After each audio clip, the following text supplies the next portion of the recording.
see derivative still. There she is. There she is.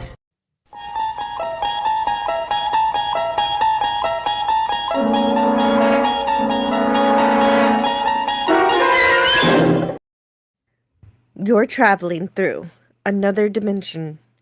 A dimension not only of sight and sound, but of mind.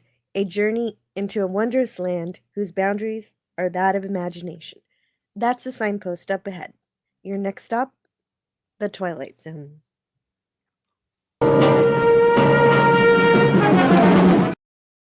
And hello and welcome to Indefinite Lunch in Infinite Combinations, number 179. We're exploring all of the Twilight Zone, and today we're taking a closer look at the season 3 episodes, Person or Persons Unknown, and The Little People. That title definitely intrigued me when I first read it, and I really like that one, but we got to start with the first one. And Gavin says first, and don't want to get squished like those little peeps. No, me neither. No, those poor little peeps. No, don't squish them. I actually do have them squished though. That's just for you, Gavin.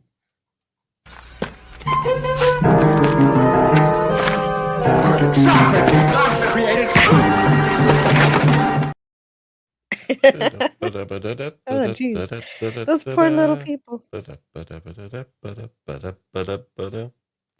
Monty Python, remember where the foot comes down?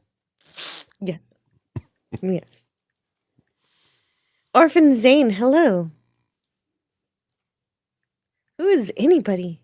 And what is anything? Whoa, those are the kind of philosophical questions that the Twilight Zone asks, James. But first, let's start with person or persons unknown. That looks good. Actually, am I here?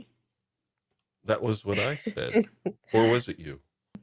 Person or persons unknown is the first episode today. Uh-oh. The glove cleaner is here and says, hello. Can you tell me who I am? That's the topic of the first episode. First aired on March 23rd, 1962. It was written by Charles Beaumont and directed by John Bram. But was it really written by Charles Beaumont? Yes. You know, Is there... he had to hire out people because he had so many assignments. So maybe Jerome Bixby helped. I don't know. Ooh. Well, yeah. And I could see an editor helping out with the scripts. Yeah, but Beaumont has the credit on the screen, so we will. It seems to be this episode is just kind of I thought A World of Difference was a better approach.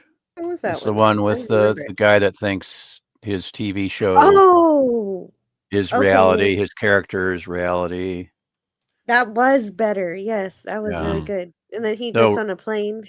Yeah, Howard Duff is the main character in that episode. This one, Richard Long does a good job. I mean, it's well done. I mean, it's well acted, but it really doesn't go anywhere in my opinion. It just kind of bothered me throughout until the end. Then it gave me resolution. Yeah, the original, but also still bothered me. The original ending I thought would have worked better, but they had to cut corners because they were running out of time, and so they had a different ending. Ooh. Yeah. Well, maybe you can surprise us with that when we get there. That or yeah, Jill. that'll be something. Or that'll Jill be can something. do it. Yeah, that'll be something I'll let you do. Okay. Because I don't know it. Oh, you don't? Okay, gotcha. I don't have it. So, but we start off with Dave. He's in the bed with this lady. He thinks it's his wife. Wilma. Or it was. Yeah. Wilma. Well, her name is Wilma, yes. He's waking up from a late night of partying, and it's clear that he's experiencing a pretty bad hangover. His eyes are blurry. I love that we get to see the blurriness in the camera. Mhm. But we can still It's fun. tell it's 20 after 9. Or Wow. yeah. Oh, sorry. I was, yeah. He's late for he's work. late for He's work, late but for work. it's interesting, Jill, that we have a couple that's in one bed, but of course he's still fully dressed in a suit and he has his socks and shoes on. So it's okay. It's okay to have It's him in okay the same because he bed. didn't take off his shoes. That's You right. can't. He Oh, didn't you take can't. off his shoes. Well, I thought it was the 1 foot on the floor rule. Well, that goes way back to the production code, where they Mhm. had to have 1 foot on the floor and that kind of thing. But yeah, the original Hollywood production code, that's one of the requirements. But yeah, this one, he's, fully dressed and just on top of the covers, and he's recovering from a hangover from partying too much the night before. Yeah, and you mentioned he does some great acting. I do agree with that. Richard Mhm. Long Oh, is no, pretty he's good. good. Yeah. Of course, I know Richard Long from Nanny and the Professor. Has a crazy TV show where he Sounds played the fun. father. Yeah. But Oh, anyway, it's and then I'm trying to think there was something else he was in that I saw before that series, but it's escaping me. well, while you think about that, all he wants to do is freshen up and change his clothes, but Yeah. his razor is missing. And so, yeah, this is Dave. hmm Things are not quite right in Dave's world. Dave Gurney, is that right? Gurney or David Dave A. Gurney, that's Gurney. it. So then yeah. he slaps his wife on the bottom to wake her up, and then Yeah, it's she's like terrified. yeah. Doesn't Now that break any rules? yeah, this is Wilma number 1. Yes, this is Wilma number 1, Portrayed played by portrayed by Sure. Shirley Ballard, and she is rather shocked and dismayed and Yeah, she has a horrified. It's like, random who's this a guy random in my bedroom? so naturally she screams. Mm-hmm. Yes. He insists they're married, but she's never seen him before, and so then we Mhm. get the opening narration. Cameo of a man who has just lost his most valuable possession. He doesn't know about the loss yet. In fact, he doesn't even know about the possession because, like most people, David Gurney has never really thought about the matter of his identity. But he's going to be thinking a great deal about it from now on because that is what he's lost, and his search for it is going to take him into the darkest corners of the Twilight Oh Zone. no, Jill, it's the darkest corner. Oh no. Well, that's Yeah, breaking a lot of rules there. and once again, we have Rod Serling. He's right there in the room, and he doesn't help them. Well, that's what I was saying. It's like all sorts of rules being broken here. Yeah. It's like this was they're now an unmarried couple in the same bedroom, and they got Rod Serling there. That's just got to be breaking all sorts of rules. Oh, the scandal. The scandal. Terrifying. Dave and this unmarried man won't leave Wilma's room. So she threatens to call the police. And he just says she's stoned and should go back to bed. And he's gonna try. Did stoned mean the same thing back then? I don't. I feel like it might be. Okay. It sounds like it. And so he wants to change his clothes, but of course, as you know, he discovers they're all missing. But he still thinks that this can't be true. He thinks there must be a prank going on. His friend Pete must be playing a game. And he asks her to put everything right before he gets home later. He's not amused by this prank. No, that's very thoughtful of you, but I'm not much in the mood for breakfast. Thanks anyway. Then he takes the keys and the car and heads to work, so Grand Theft Auto. However, if she's, yeah. Yeah, she knows that he just stole her car. And hello to Wow. Brogu.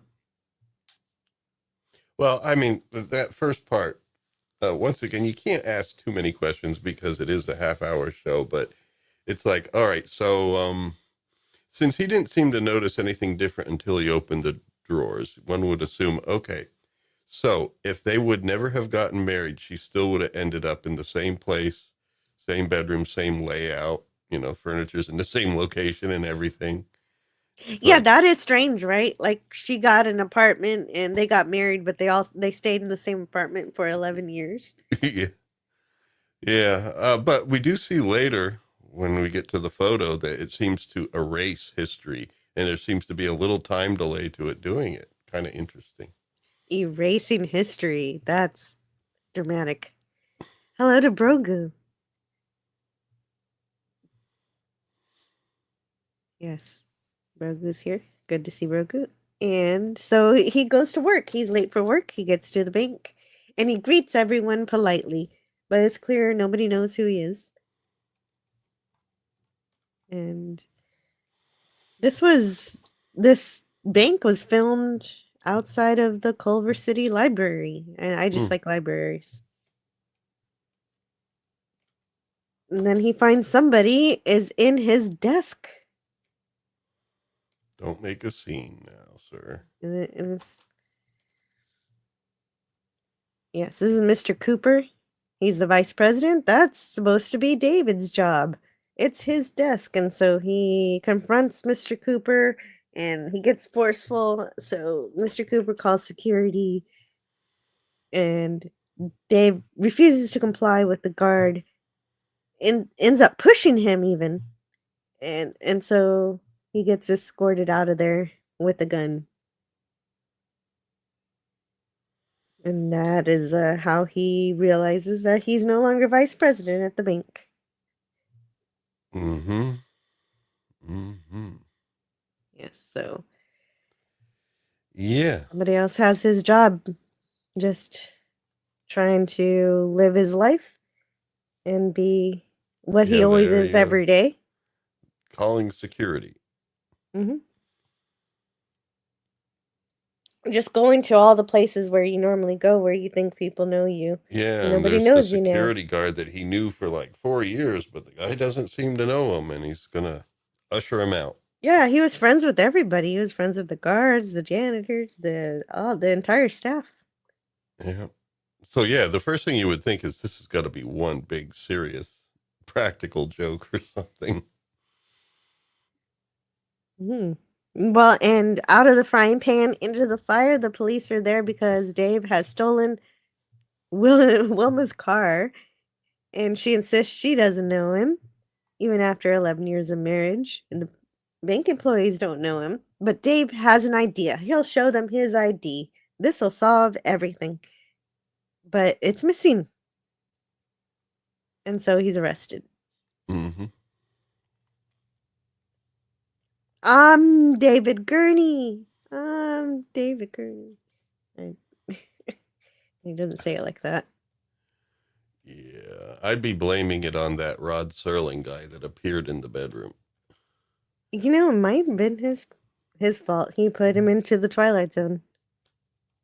Dave is immediately directed to a psychiatric hospital. They probably call them asylums for Mm-hmm. believing he's someone who doesn't exist. The doctor tries to explain David Gurney doesn't exist. You must have invented him based on everybody you've encountered and things you've experienced. And Dr. Koslenko was played by Frank Alvin Silvera. Mm-hmm. Oh, Jamaican born. Interesting. Wow. Yes, very cool. See? Diversity in the Twilight Zone, too. The doctor is going to help Dave with more proof that David Gurney doesn't exist. I'm going to show you how. And so he's very patient with him. And one of the things he shows him to highlight just how serious the situation is, we see his roommate who thinks Winston. Yes, he thinks he's Winston Churchill. No, that is not helpful. Right at that moment, you're basically saying somebody, all right, you're as crazy as this guy. And Yes. Jill and Lawrence, Yeah. the person sitting there that thinks he's Winston Churchill, that is none other than the director of this episode, John Brom. That's right. Yes, indeed. That's Hmm. yeah. That's so fun. Yeah, it's really great when you get a creator cameo. Oh, lunch. So Dave thinks he can prove his existence by making some phone calls. He's glad to have a phone. He knows just who to call, and he instead of saying 555, he uses Klondike, which is fun. I don't hear that often. Yeah.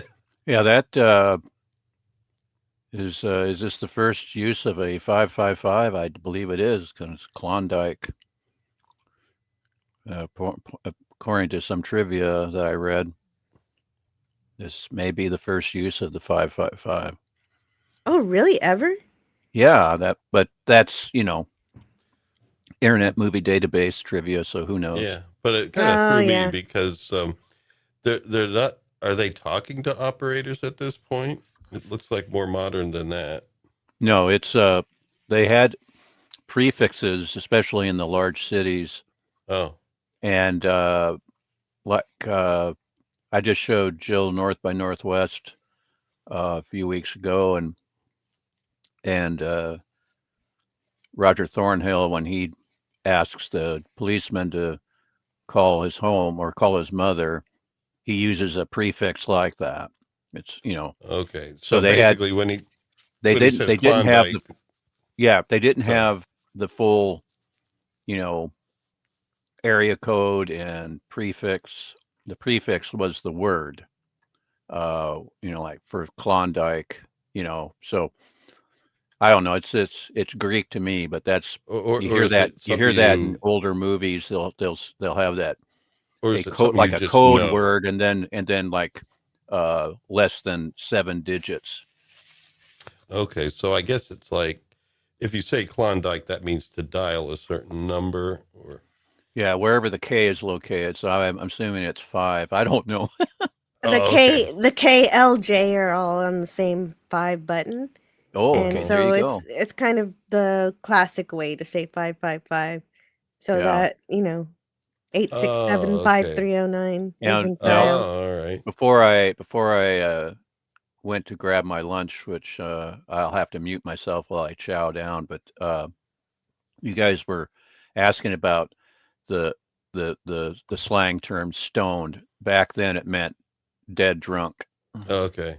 Pretty much. You're still recovering Yeah, from. I had a feeling that Yeah. it meant like a certain degree of Yeah, drunkenness. certain once we get to the late 60s, early 70s, Yeah. stoned meant something completely different. Yeah. All right. Well, that's what I know it as, and so I couldn't. Yeah, you were right to question it. Yeah, it just seemed a little bit odd there. So Dave is calling his best friend Pete, but he fails to recognize him. And well, he has one more idea. And the doctor is starting to get impatient, but he's still holding his patience. He's very good at portraying this. Surely his mommy's gonna know him, but she doesn't. And so the doctor thinks it's weird that he knows the phone. I mean, shouldn't the doctor think that it's weird that he knows the Yeah. phone number That's of right. someone with the last name of Gurney so easily? Yeah.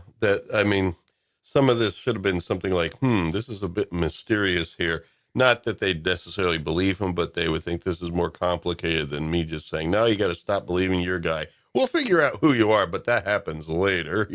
We can't do that right now. Hello, mother. This is your son, David Andrew Gurney. To Didn't you paraphrase, always to want? Didn't paraphrase, you always want to? Maybe you don't remember me, but didn't you always want to name one of your sons David? yeah, I'm paraphrasing Roger Thornhill, Cary Grant, and North by Northwest. Hmm. That's what he says. Hello, mother. This is your son, Roger Thornhill. It's like, Oh, yeah, good. that's This is whenever I called my folks, I would say, "This is your son, Stone Racket." It's like, yeah, you betcha, you betcha. But of course, Roger was drunk. So anyway, in that scene, It's Stone H. Brogu. Racket the third. yeah, my real name is Brian, but oh no, I doxed myself. No, back to eating my lunch. I'm gonna mute again. Okay, so Brogu says, this is a good one. Brogu says he wants to go to a place where everybody knows your name. Sounds like Cheers. Mm. And I'm David Gurney, and so is my wife. Life of And Brian. they have 3 Napoleons on the next ward. Everybody thinks I'm Grogu, says Brogu. I think they're as crazy as the Winston Churchill guy. Yeah, how do you mistake a B for a G or a G for a B? My goodness. Roll out the gurney. Yeah, I think about that too in this episode. Roll out the gurney. There may be more euphemisms for drunk than any other word. Oh, that's true. There are a lot of them. Oh, yeah, plastered. Wasted, Mm-hmm. knackered. In I don't know, the maybe that's movie, Knackered is tired. that's in sleepy. yeah, in the Sorry. movie Harvey, uh, uh, Elwood P. Dowd says spiffed, or at least he's relaying what how Harvey describes one of Elwood's friends who has had too much to drink. He said he looks spiffed. Wow. Oh, hammered. That's another one. Yeah. Klondike was a way of remembering KL prefixes. While they went out of favor in most areas, we still had a local garbage company, Davis Carting, that had a Davis prefix on their trucks. Hmm. Neat. It's such a weird thing from history that I don't really get. Yeah, I didn't know. The funny thing in North by Northwest was that the actress playing Cary Grant's mother was actually younger, or just a year No, younger, or so older. absolutely not. She was 7 years older. Oh, 7 years older. Yeah, yeah. Maybe when you read that. Jesse Royce Landis was 7 years older, and as I gave you to you on my trivia track when we watched the movie. Uh-huh. Entropy Manor says, have to catch this one later. I'm afraid. Bit too much going on at work this week. Well, thanks for dropping by Yeah, and leaving a message about it. yeah. It's And that, always appreciated. hmm yeah, I hope your week goes well.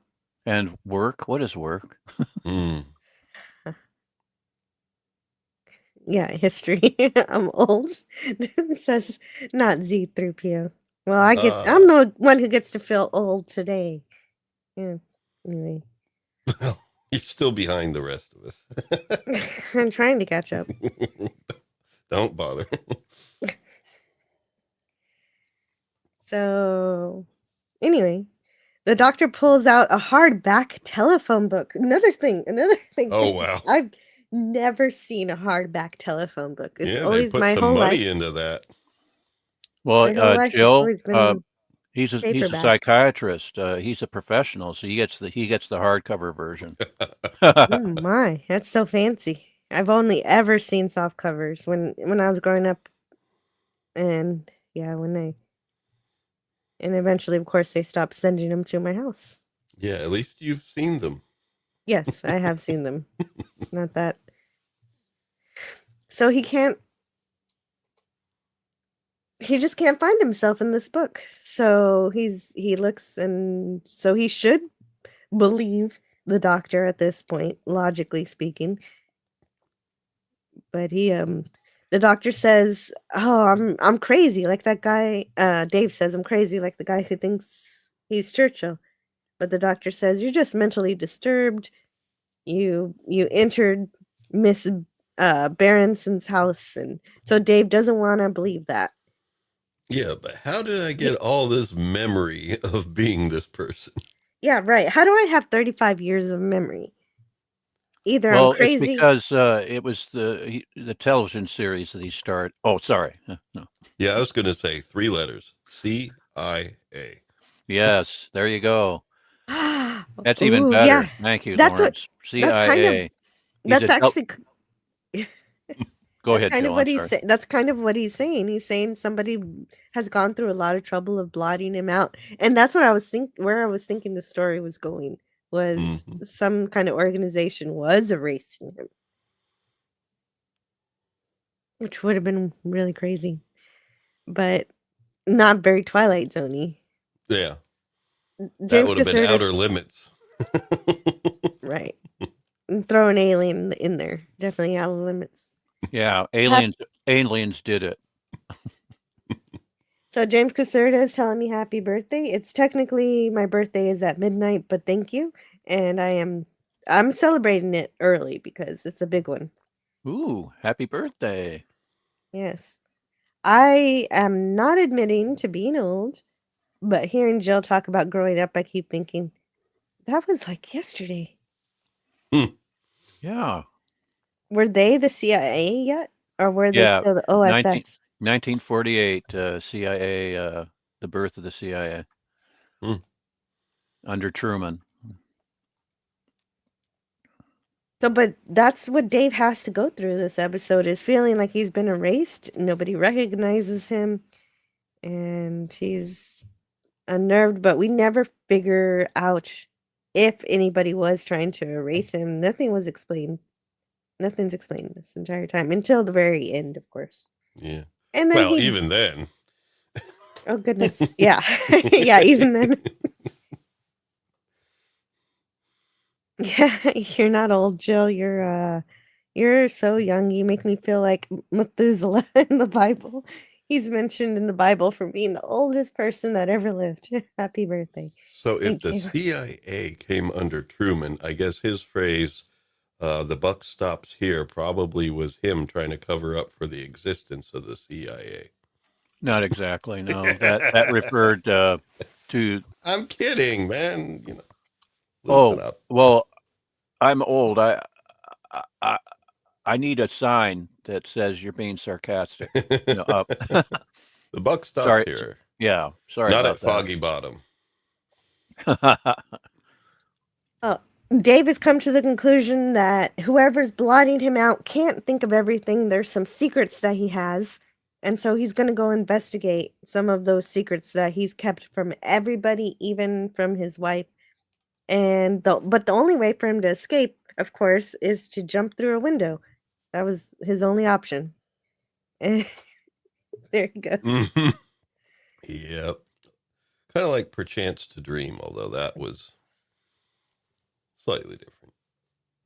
Yeah, he steals a van from, well, yeah, that man was a little higher up in the building.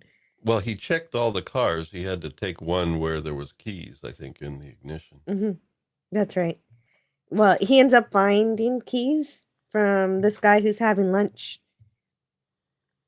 And so he steals his van while he's having lunch. Hmm. And I guess it doesn't really help convince the doctor that he's not crazy when he jumps out of a window and steals a van. Is the second Grand Theft Auto? He ends Well, up I mean, you get the feeling that the person really believes what they're thinking. or window jumping. Doesn't that hurt? Oh, Gavin, have you been keeping track of all the window jumping? Here's window jumping. We haven't seen it in a while. It is kind of a nice fan. So he ends up at a bar. And going to this bar, he's kept a secret from his wife. But this bartender doesn't remember what his drink was or him at all. And he gets some Irish whiskey and he implores Sam to try to remember him. And Sam's played by Edmund Glover. He's a Canadian. I guess as a bartender, he would figure there's a lot of people he doesn't totally remember that know his name. So True. Yeah, he's not so disturbed at first until Dave just keeps talking and says, "Oh, I know who your wife and your children are." yeah, that would worry one a little bit. He tries to get him to relate. How would you feel if your wife, your friends, everyone suddenly couldn't recognize you exist anymore? So this is his And private or secret drinking hole, meaning that no one else knew that he went there. yes, he kept it secret from, I guess, friends and family.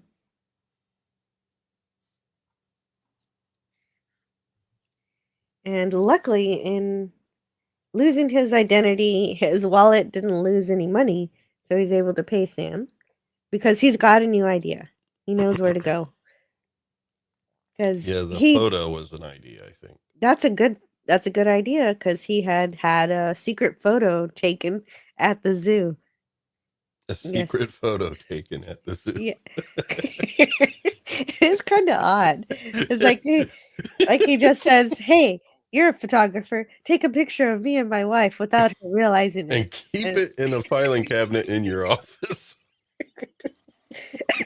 It's a double secret photo. Must be a 60s thing. Yeah, this is it's not his office. It's wherever he got the photography, the professional photographer's office or something, where he picks up everybody that still needs to claim their photos taken at the zoo. Is that right?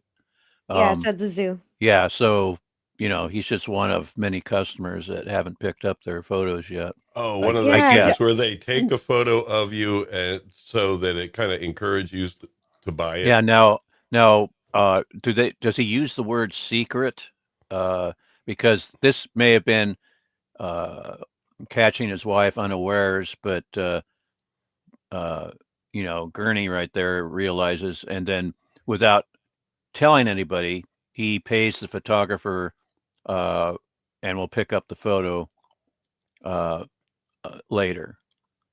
So that's how no one else knows but him. That's how I read it. Yeah, it's a little odd to me, unless they did that back then. I know that like at some like tourist attractions, they take pictures of you, and the whole idea is that it's to encourage you to buy them later, but you don't have to. Of course, this day and age with concerns of privacy, you would hope that they would destroy them. But in any case, this seems to be a little bit different because it also had that thing where it's like his wife doesn't even know. It's like, yeah, that's right. She doesn't just hiding in a bush. That's what I was wondering. She doesn't. That's right. The wife doesn't know the photo was taken. That's in the dialogue. She's too busy pointing at the monkeys. Hey, they're the monkeys. You got it. People say we monkey around. Sorry. Yeah. The office clerk finds the photo, of course, and his wife is in there. And so he's so relieved. And so was I, because I thought, oh, now we're finally going to figure out what's happening. Unfortunately, the doctor and the police are waiting, and he's going to show him this grand photo evidence that shows that he was not crazy, and Wilma is in this photo, but now she's not. She's Jill, gone. where did Wilma go? She disappears for the audience, man. Makes me think of the visual gag in Back to the Future. Oh, right. It does. His older siblings are slowly disappearing. It's like, oh no. This is kind of weird because it's not time travel. Right. That's where I said it's almost like his identity was being erased, but it took time to do it. Or they were saying that, he saw it and he saw her there, but no one else does. And then once they mention it, he notices she's not there.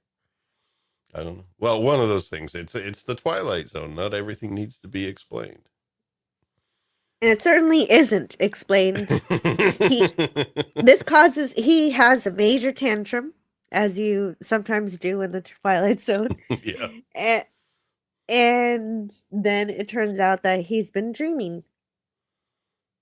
And the real twist is that, oh, he thinks he's relieved. His wife sounds the way she's supposed to sound, dressed the way she's supposed to dress, but he doesn't know her face. She looks completely different. So this is Wilma too. Played by Mhm. Julie Van Zant, and in my toxic opinion, what an upgrade! I would be Yeah, happy. I was like, what's the Yeah, in matter? What are fact, you complaining about? I watched this episode late last night, and I actually dreamed that I woke up and she was lying next to me, and everything was Mhm. fine. And she said, "I'm gonna sleep in a bit while you make breakfast. It's your turn." So I got up to make breakfast, but then I woke up and I found myself back in my little hovel, all alone Oh, except for my 2 kitty cats. Oh, oh. No Julie for you. No Julie Well, for me. actually, it's not toxic at all. I put in my notes, at least she's very beautiful. Maybe he'll get used to her. Well, Yeah, I would, but then again, no. so really, it's like, I mean, of course they don't let you follow up on it, but the thing is, so this is still Wilma. It's just the face is different, or the outward appearance is different, but it's still her. Well, it's a kinder, gentler Wilma. Yeah, well, maybe. Well, she's taking her mud mask off or whatever she had in order to do things we can't talk about. Yeah, do things that they can't show on 60s television. And they I can't even I'm allude to it too I'm much. confused. What are you Oh, no. But man, it's 9:20 in the morning. You got to get to work, sir. Well, hey, Well, what a way to jumpstart your day. Oh, I'm sorry. actually, Yeah, it's sometimes probably it works better than coffee. well, actually, it's probably actually. I mean, it's understandable in a way because he experienced a whole day of not being himself and just like, and just the trauma of that. And now all of a sudden his wife recognizes him. So probably he's just, oh yeah, great. I'm relieved. I'm going to appreciate what I have because, you just lost everything and now it's all back again.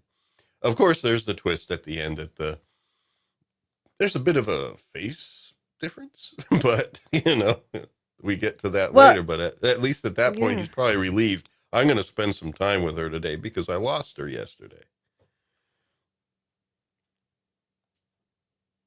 Would So I think think that that he was probably the would thinking. come to I think that he would come to some sort of relief eventually because, well, We it's hope close so. enough. At least I exist and Close have a enough. job. Yeah. I'm vice president of the bank again. Everything's great. Yeah, but you don't know what's going to happen. Well, you don't know if he's vice president of the bank. He could show up to work and that's still not working. And it's like, maybe he True. finds out he works somewhere else. Who knows? But, it's all these questions that come up, and that's what makes some of these episodes fun, is because there's so many questions to think about afterwards after you get the twist at the end. Yeah, that is the fun of the Twilight Zone. I'm going to read the closing narration. If you've got more notes on it, you can talk about it in a moment. A case of mistaken identity or a nightmare turned inside out, a simple loss of memory, or the end of the world. David Gurney may never find the answer, but you can be sure he's looking for it in the Twilight Zone. Oh, be careful. She might be a different face tomorrow. Whoa, okay, that would bother me. And to have a different spouse every morning? Yeah. Or, yeah, even, I think it's the same person, but different face. Like all of a sudden they're just Yes. look different. And I don't know. I'm No, gonna, thanks. That if would it's be all weird. right, I'm gonna read from an Oh early yeah, draft, tell us about an the alternate Oh, ending. yeah. an Yeah. early draft of the script. Um, After the confusion with the photograph, Gurney grabs the Photoshop clerk Using her as a hostage, he backs toward a nearby balcony. Then he shoves her at Dr. Kozlenko. Is that Kozlenko? That's what I have in my Yeah, notes. Kozlenko, and jumps from the balcony before the police can stop him. Rushing to the balcony, Kozlenko looks down to see a vagrant slumped in the alley. Gurney, on the other hand, is nowhere in sight. Kozlenko bolts downstairs to where Gurney should have landed, right next to the vagrant who is still there, but who insists he hasn't seen any jumper. Moreover, there's not even the hint of an impact. Kozlenko charges back upstairs to the photo shop. The police have vanished, and the clerk insists she has been alone all that day. Baffled, Kozlenko returns to the insane asylum, which he founded and has run for years. Its name has been changed, seemingly, in the hour he's been away looking for David Gurney. No one there knows anything about anybody named Kozlenko. Oh, wow. And, So it and, switches it subject. and it doesn't help that all the identification papers have mysteriously disappeared from his wallet. Frantically, Kozlenko telephones the state university from which he received his doctorate. Nobody there has ever heard of him either. Then he calls his sister, who also fails to recognize him, and who insists that she's an only child. Stunned, the defeated Kozlenko realizes that whatever afflicted David Gurney has spread to himself. Interesting. All of this was changed and shortened in rewrites due to the initial episode's running length overshooting its time slot. That's according to the Internet Movie Database. Hope that's accurate, but neither of my Twilight Zone books made a reference to this, unfortunately. Yeah, maybe it's AI hallucination.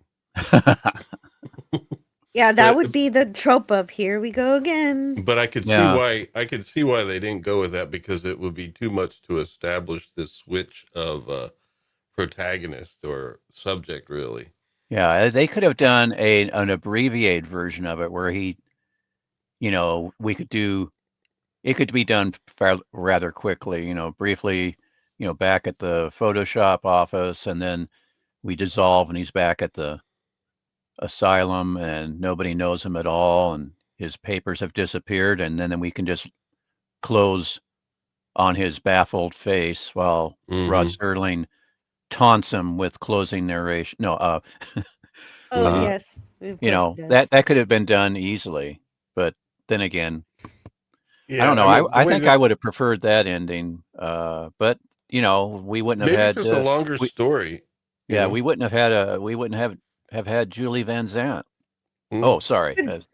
I'd be willing to sacrifice Julie for the better story. I did enjoy that story because it's much creepier to think how far is this thread going to go? How many more identities? It spreads to new people here and there, but they would have had to, in a half hour, probably shorten the first part a bit more. A bit I don't more, know.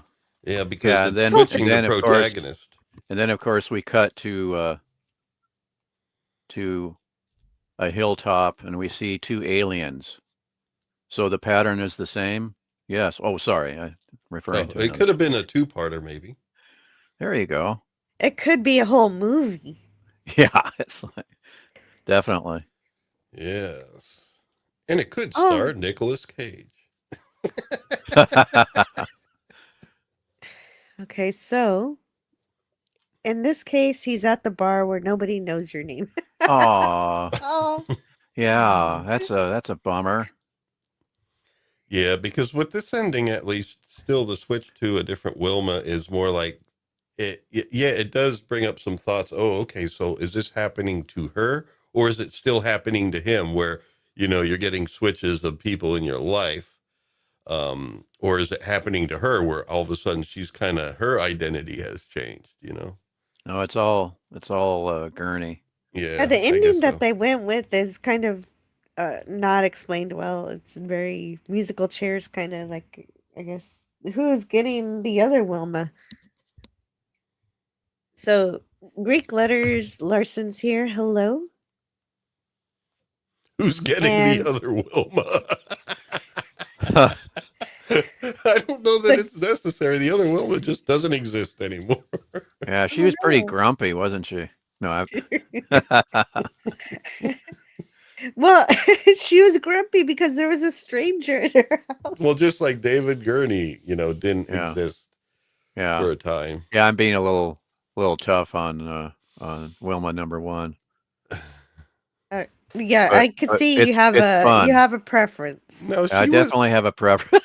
she was pretty too, It's just, Well, of course, she was wearing a she was scowl the whole always, time. yeah, she was, RBF, you know, uh, but kind of a sourpuss, but like Jill said, she's like, I don't know this man and he's upsetting me and I've got to call the cops and he stole my car and She had good reason to she be has good upset. reasons to look sour, especially Well, at David Gurney. well, fate gave you this gift of David Gurney in your life Yeah. all of a sudden. Yeah. So a glove cleaner says the actor who played the psychiatrist was in the first 2 Kubrick movies. The guy who played the doctor. Yeah, what was Who it? was Silva? from He was Yeah, in, Silver. yes, he is correct. Killer's Kiss and Fear and Desire and Killer's Kiss. Yeah. Yep, Frank Silvera. Yep. Yeah, he was in the first 2 Kubrick movies. Dang it, Rumble is broke for me this morning. Oh, I wonder how Rumble is doing. Let me go see if my Rumble's working. What's Jill's Rumble doing?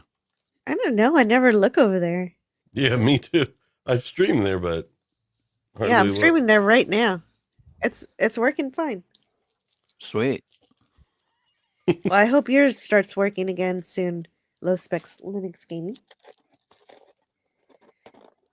A kinder, gentler Wilma was on the last season of Buck Rogers in the 25th century. At least that's what Gil Gerard said. Yeah. Yeah, Wilma. Yeah. Maybe this is like life on Mars and he's going between 2 lives. Yeah, your imagination could go wild with the meaning of the end of this episode.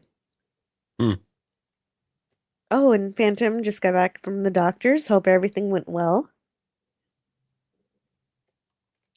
I thought the lead's name was Daly. No, it was Dave. Yeah, Dave. Here, man. Dave Gurney. I'm sorry, I can't do that, Dave. Oh, that'll be soon. Sometime next year. Booger says, yeah, I found this channel from Rumble. I only come here because more people chat. Oh, nice. On the plus side for Richard Long, he assumed the identity of the professor, got some kids, and met Nanny. Nanny and the professor. Oh, man. Yes. That was a sitcom that was in the vein of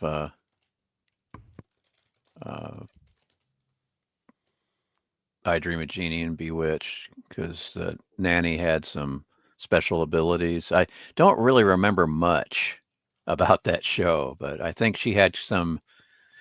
She was kind of a Mary Poppins in a way, I think.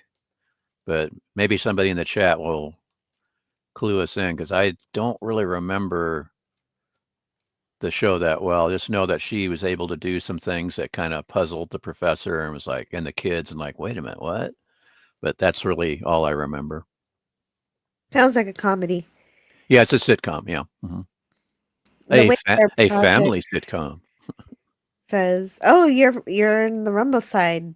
The chat's all YouTube, folks. I went there to give you a little chat. There we go. Hey. Now I went to my Rumble page and my Sunday stream is here twice. So I don't know what's going on with Rumble. Oh my goodness. Rumble be broke. Booger 414 joined you though. Oh, thank you, Booger. It was only strongly implied. She seemed to know how things would turn out before anyone else. Okay, so she was prescient. Okay, gotcha. She had premonitions. Yeah. So I have one more bit of trivia for the last episode. In the episode of Seinfeld, The Van Buren Boys from 1997, Jerry Seinfeld makes a reference to feeling like a Twilight Zone character who woke up and couldn't figure out his identity. When Kramer asked which episode that was, Seinfeld remarked, "They were all like that." Yeah, there's one of the later episodes of Leave It to Beaver where Beaver's confused about they were at the local television station, and there was some kind of confusion on Beaver's part. I can't remember exactly, but I just remember Gilbert looking at Beaver and going, "Gosh, Beaver, it's like something out of the Twilight Zone." That's the earliest Yeah. reference I can remember as far as That's got to be one of the earliest references because we're because talking they're the same decade. 62, 63, 63, 64, and that it's either the 5th or 6th season of the show. And the 63, 64 season was its last. Well, I think it's time for us to move on to the Yeah. little people. Yes. Woohoo! Yeah. Oh, AFS that 1970 and I have got the party started at Rumble now. So wow. your Yeah, Rumble stream is starting to pick up. This Get going. episode, we're subtle Serling. I mean, sledgehammer Serling. It's like astronauts behaving not anything like professional astronauts, not talking like professional astronauts, and speaking Serling speak at one another. It's like, Well, it was the space age, so I think by that time it was casual astronauting. with silver boots. Yeah. And in these Yeah. rockets that fit two probably standing up, beak to beak. Yep. So we've got a new guest on YouTube side here. We've got Slim Nim 1753. Welcome. Hope you're having a good day. Slim Nim says, "Do you know that Rod Serling produced and created The Twilight Zone as science fiction because he could not get social and racial deprivation stories on TV any other way?" Right. That was He just he was so tired of having things watered down or completely changed when he wanted to deal with issues of the day, especially with race. Like a town that's turned to dust was taken from Emmett Till's murder in the Deep South. It was based on that, and they completely changed it. Whereas it was, I think it was a Hispanic character, and it was just, he's just so infuriated that he said, well, if I have Martians doing things, having a fantasy / science fiction element, then he could say things and get away with stuff. Well, be able to cover what he wanted to. To discuss difficult topics. Difficult topics, yeah, like the monsters are due on Maple Street is a prime example from the first season of dealing with stuff. And of course, what's at fault? Well, it's those darn Martians. Well, in that way, the Twilight Zone was very similar to Star Trek in how it utilized science fiction for discussing society. Yes. And also showed diversity, because we just had a black doctor in the first episode, and there are a couple of Native Americans in each episode. Yeah, there was a Fletcher. police officer. Yeah. And so it's all good. It's a really phenomenal, groundbreaking television. I'm very happy with it. Oh my goodness. His favorite episode is The Encounter. Oh, goodness gracious me.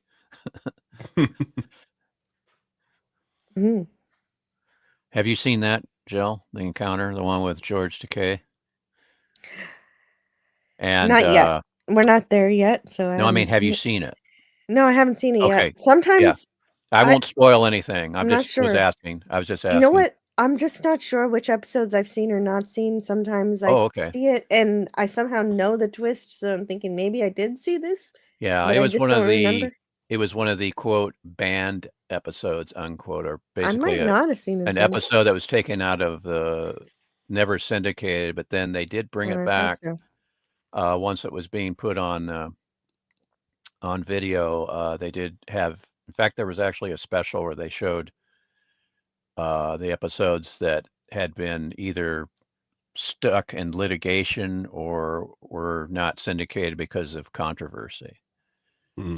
What was the And controversy? the encounter was one, and miniature from the fourth season was another, and then occurrence at Owl Creek Bridge was another one that they just took out of Oh, circulation. wait a minute. That one I Yeah, remember seeing. yeah, actually, That one yeah, was. yeah. Before I saw that, real quick, Jill, I'm sorry. I saw that in film class, and that's a foreign film that Serling saw at a film festival and acquired it for the fifth season of Twilight Zone.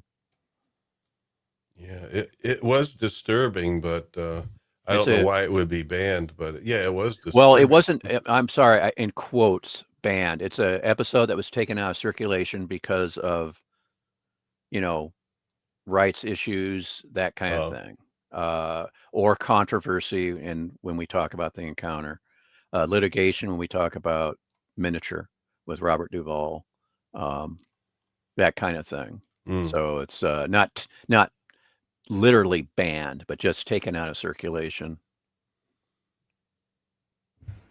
And let's get to the little Well, I people. guess we'll talk more about it once we get to that episode. But Oh, I'm always jumping the gun. I'm so sorry. yeah, well, teasing for future episodes. Come back if you want Yeah, to see us. yeah. I ain't gonna Well, spoil and I'm nothing. excited. I'm Yeah. excited for George Takei, Yes. but I won't not spoil today. nothing. No George Takei today. No. We're talking That about rhymes. it. Does. It's okay to be Takei. The Little People first aired on March 30th, 1962. It was written by Rod Serling and directed by William Claxton. Oh goodness. And so let's just get the episode started here. We see a rocket ship hiding behind a rocky terrain, but that ship could very well also be an aluminum bottle of some kind. I don't Yeah, know what it's a quite obvious optical, but that's okay. it's okay. It's okay. The Yeah. captain and XO, they're named William Fletcher and Peter Craig. William Fletcher played by Claude Atkins and Peter Craig played by Joe Morose.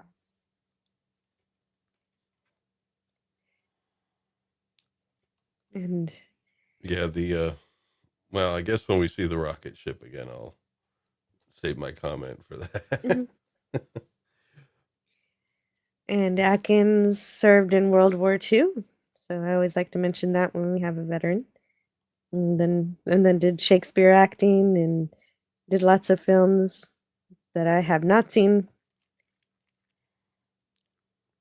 And oh, wait a minute. No, never mind. I don't know that. Anyhow, looking through there. And he was in The Adventures of Superman, episode 69. I Love Hmm. Lucy, where he portrayed himself. Okay. Himself. Yeah. Hmm. And Bonanza, Where he portrayed himself. probably. No, I'm kidding. Not in Bonanza. And so, anyway, Captain William Fletcher has found out an issue with the ship. So there's a problem with the ship. Did I miss some notes? Oh, right. Uh-huh.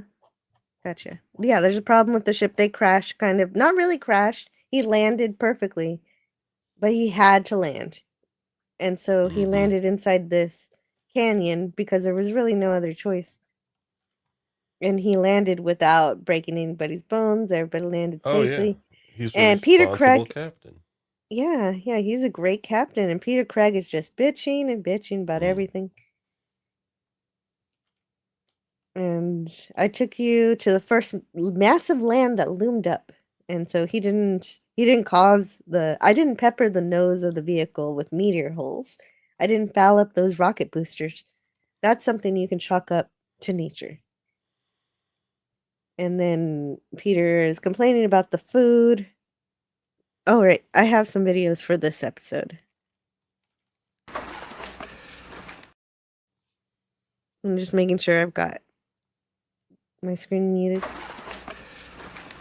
Whoever invented this stuff must have had stomach trouble. A very bitter character with no compassion for his fellow man or their stomachs.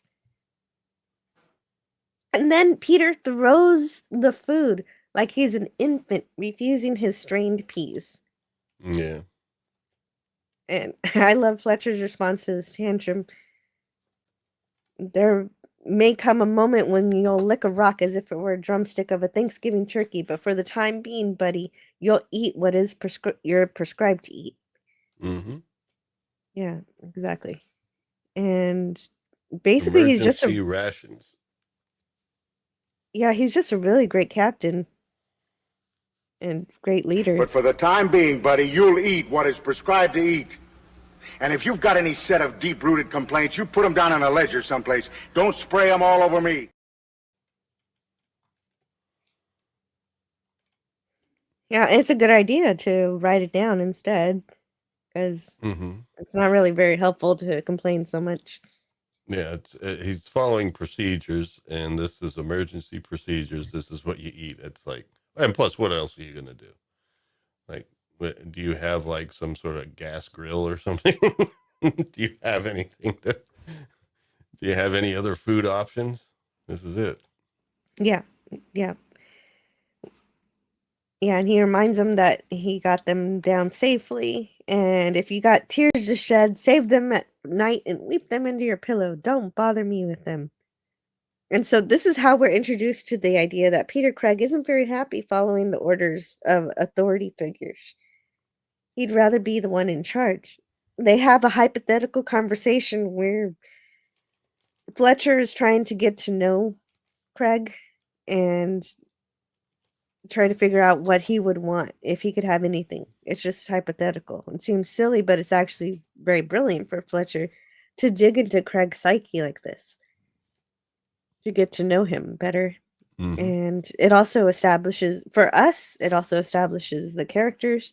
We see William is working on the ship, and Peter's being lazy and complaining. And so that's really great setup. Peter Craig starts to hear what sounds like very soft voices. He hears tiny people. And of course, the title gives it away, Little People. We will get to the little people soon. But first, we have an opening narration. The time is the space age. The place is a barren landscape, a rock-walled canyon that lies millions of miles from the planet Earth. The cast of characters, you've met them. William Fletcher, commander of the spaceship. His co-pilot, Peter Craig. Co-pilot. The other characters who inhabit this place you may never see, but they're there. As these two gentlemen will soon find out, because they're about to partake in a little exploration into that gray, shaded area in space and time that's known as the Twilight Zone. Dun dun dun dun. Yes. And this planet, as we see here from the title screen, has two suns. Yeah. See, now that's George Lucas ripped this episode. Oh, no, he didn't. No. It's like Tatooine, Jill. It's a binary star. Well, they are at Death Valley, aren't they? Yes. This is photography from what's the name of that episode where there are the astronauts have crash landed and they think they're on another planet, but they're really on Earth. Oh, I love that episode. What is that one? That one, but Mm. they filmed in Death Valley, and a lot of the stuff they used here for the optical plates and whatnot is from that episode. Some extra Mm. footage they had, or similar footage of Death Valley. Nice. Hmm. Oh, what's the name of that episode? So Fletcher's getting the coffee machine ready. Or what is this? It's some kind of Yeah, scientific device, but the it looks like a coffee machine. Yeah, it looks. Oh, hey, Todd Michaels.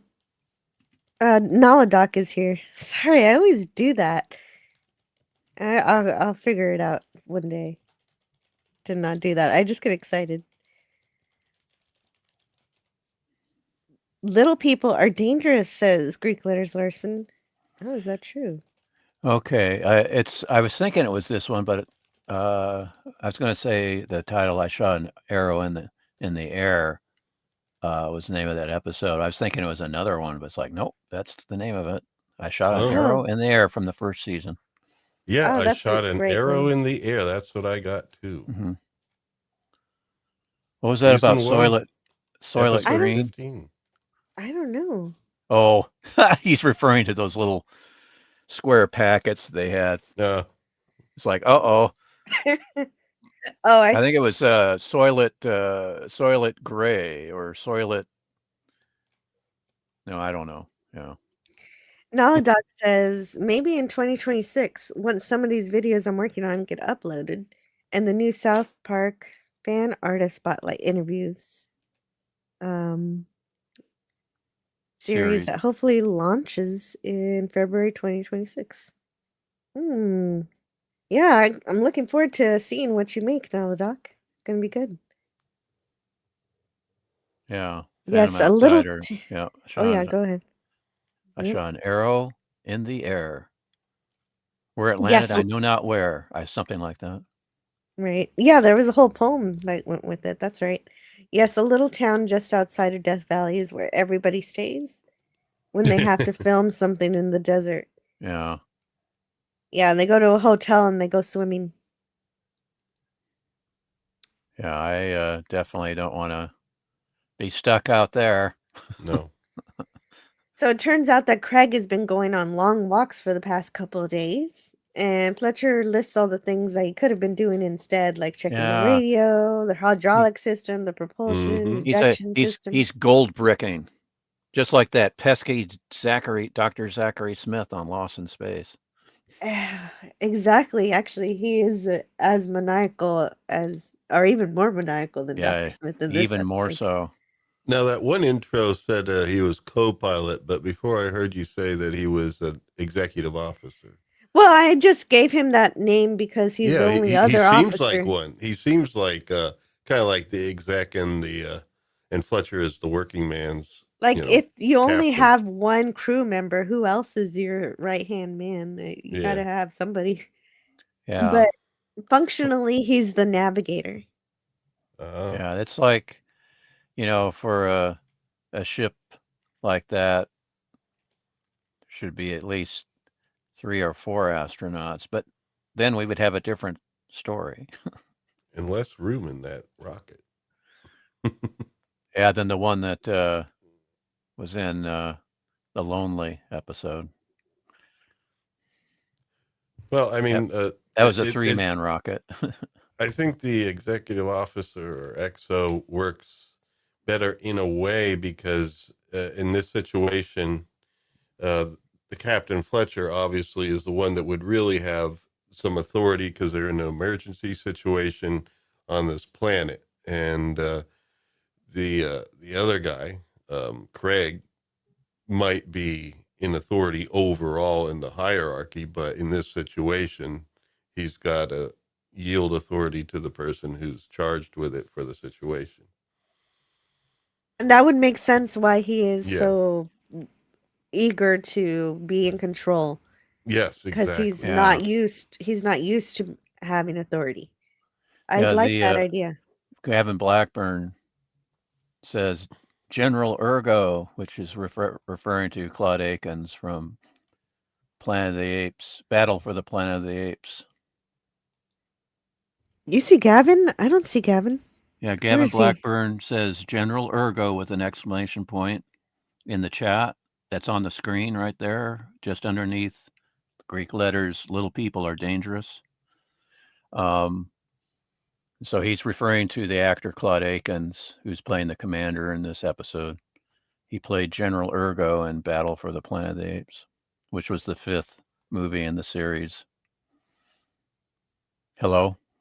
Yeah, No, we hear yes. you. I'm sorry. I'm looking for Gavin and I got distracted. Yeah, he's talking about the chat that's scrolling on the stream.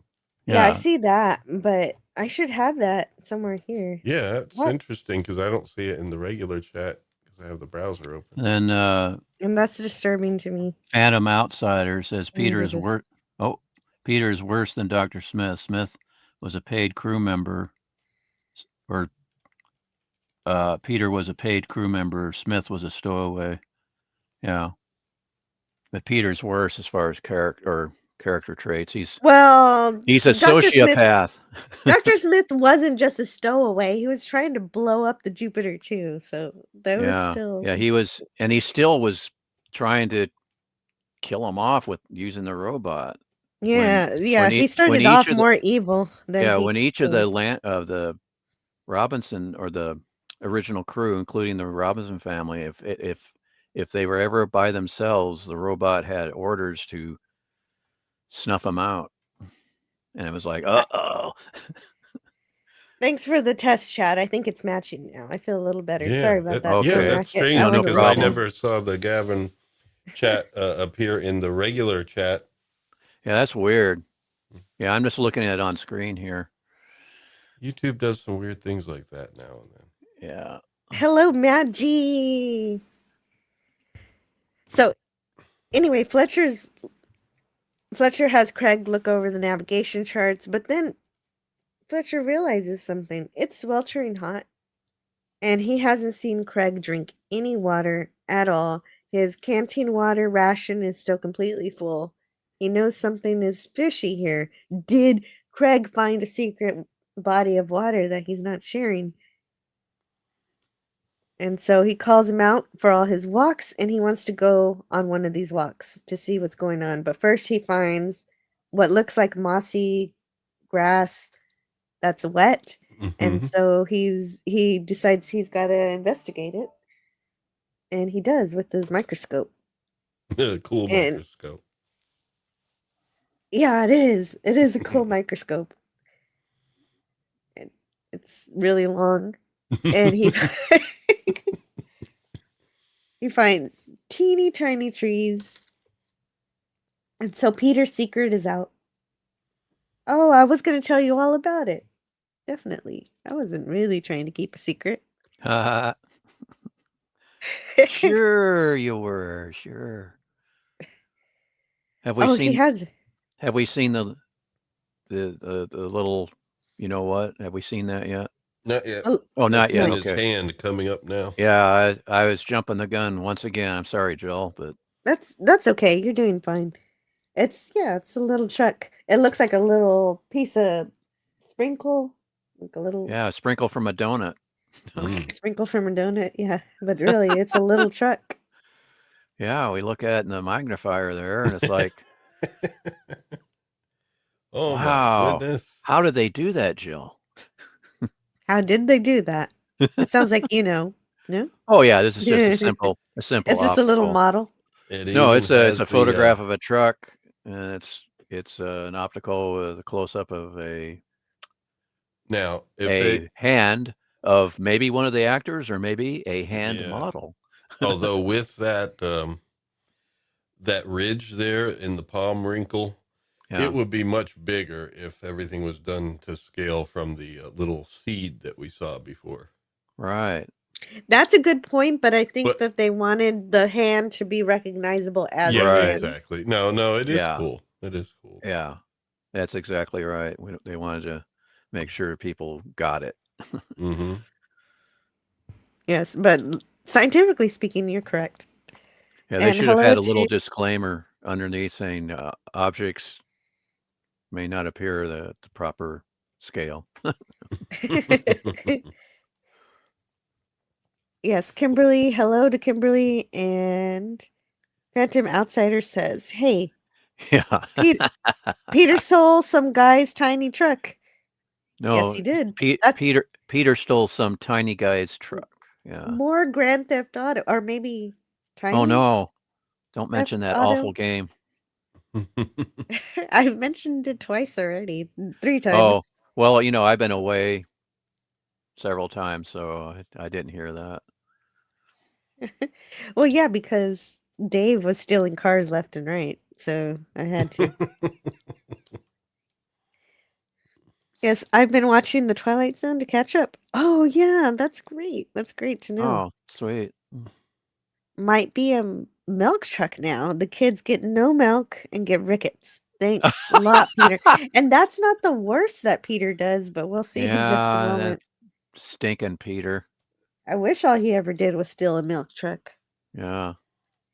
Well, So now that Yep. his secret is out, Craig shows Fletcher the tiny city. So that's the first look at that. they should have done some product placement there with a Hess truck.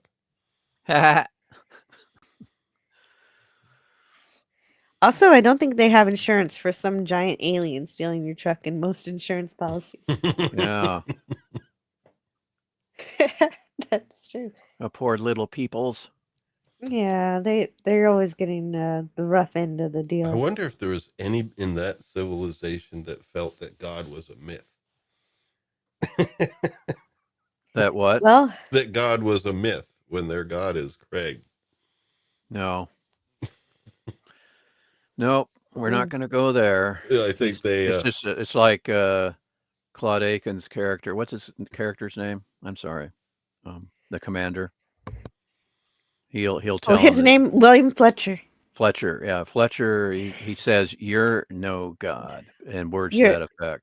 Yeah, he basically tells him that he's more like he's made the people believe in a devil, In if the anything. devil. That's exactly right. He's man is not holy and cannot be God because of that. Or Yeah, well, or to quote the great Captain Kirk, well, these it's guys like needed a space. it's like above all else, a god needs compassion. Mitchell. Oh, yeah. Anyway, that's from Where No Man's Gone Before. Yeah, and yes, these guys I have a got you. spaceship. I hear you. Yep, and like Kirk says, we're still driven by human frailties, but that's their way of saying the sin nature. And well, but no at least way they that did.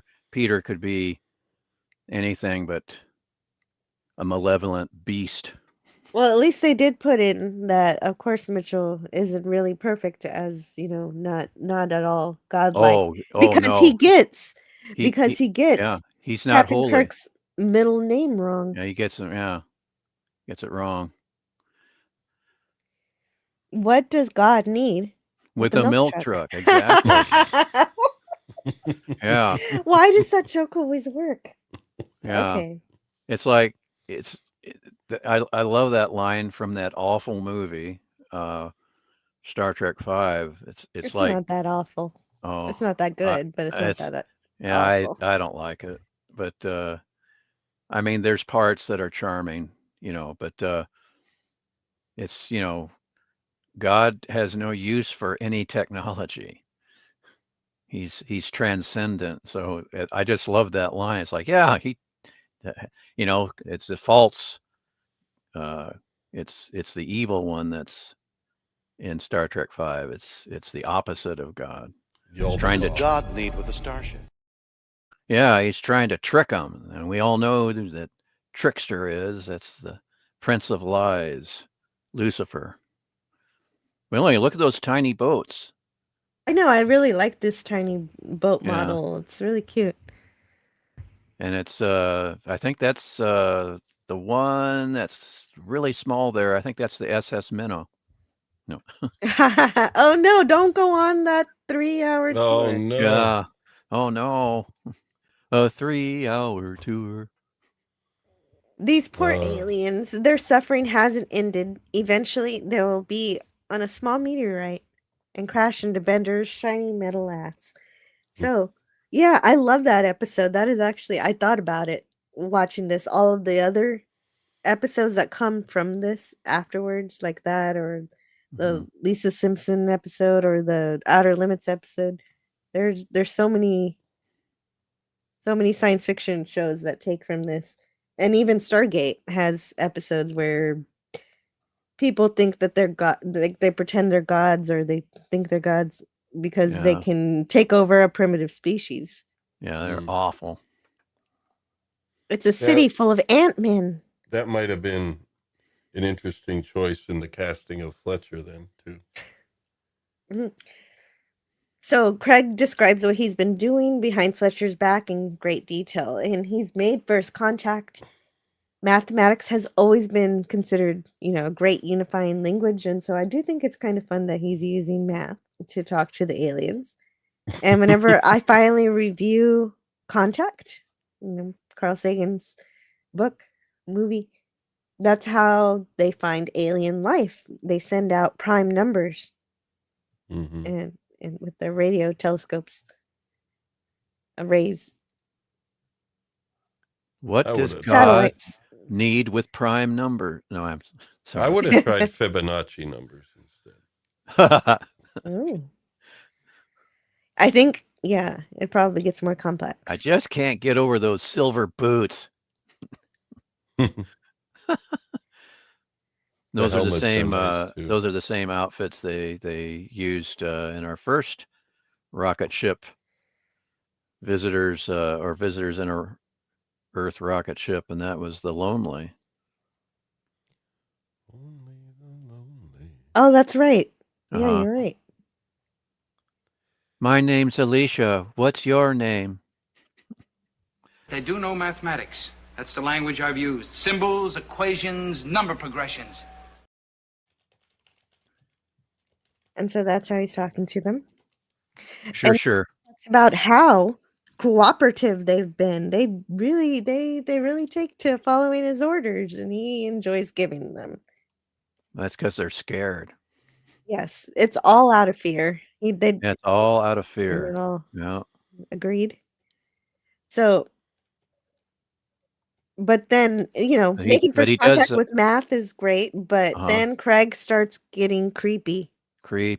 Yeah, he tells Fletcher that, I've told him, that, basically that they're astronauts. They're from another planet, arrived in a rocket ship. So he's explained, who and what they are. Right? Yes. And then he says he's gone from a slob with the slide rule to a god. With a small G. Emphasis small G. Yes. No, anyway. Fletcher says they're people. Yes. They're flesh and blood. In that respect, they're no different than us. That's right, Jill. But what's wrong is... Sure they are. Because they've been created in my image. There before you arrived. Nuh-uh. What a megalomaniac.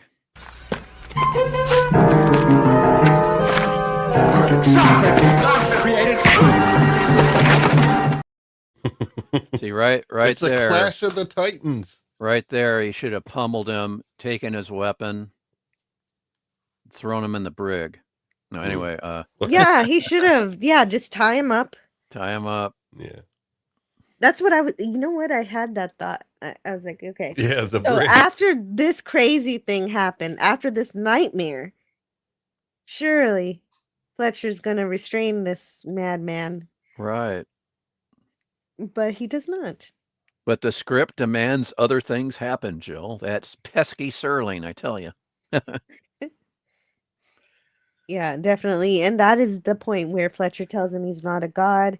By now, you probably got them to believe in the devil. Yeah. Well, actually, they could have retained everything if they had Craig, feeling kind of pounded there, just run away and get away rather than collapsing. Because if he would have ran away from a bit and came back later with the weapon, then it would have made more sense. Maybe. But I don't know. What do I know? Wait, collapsing? When he got Craig punched? he fell down. Looked like he was out cold pretty much. Yeah, for a minute. So, for Fletcher half a could minute. definitely have bound him up and everything. Yeah. Yeah, If he yeah, would've he run really away, should have. then- But then, Serling couldn't have gone on preaching. Yeah, because we needed the sociopath to win a little bit before. Well, that's Before what I his mean. comeuppance. If he would have run away, and the other guy would have been like, "All right, I'm not going to bother chasing after him, but I'll watch for him and then have him come back." Then, Oh, and then you I still would have the same effect. yeah. But anyway, who needs to rewrite it? Let's go on with the Yeah, we episode as could it really is written.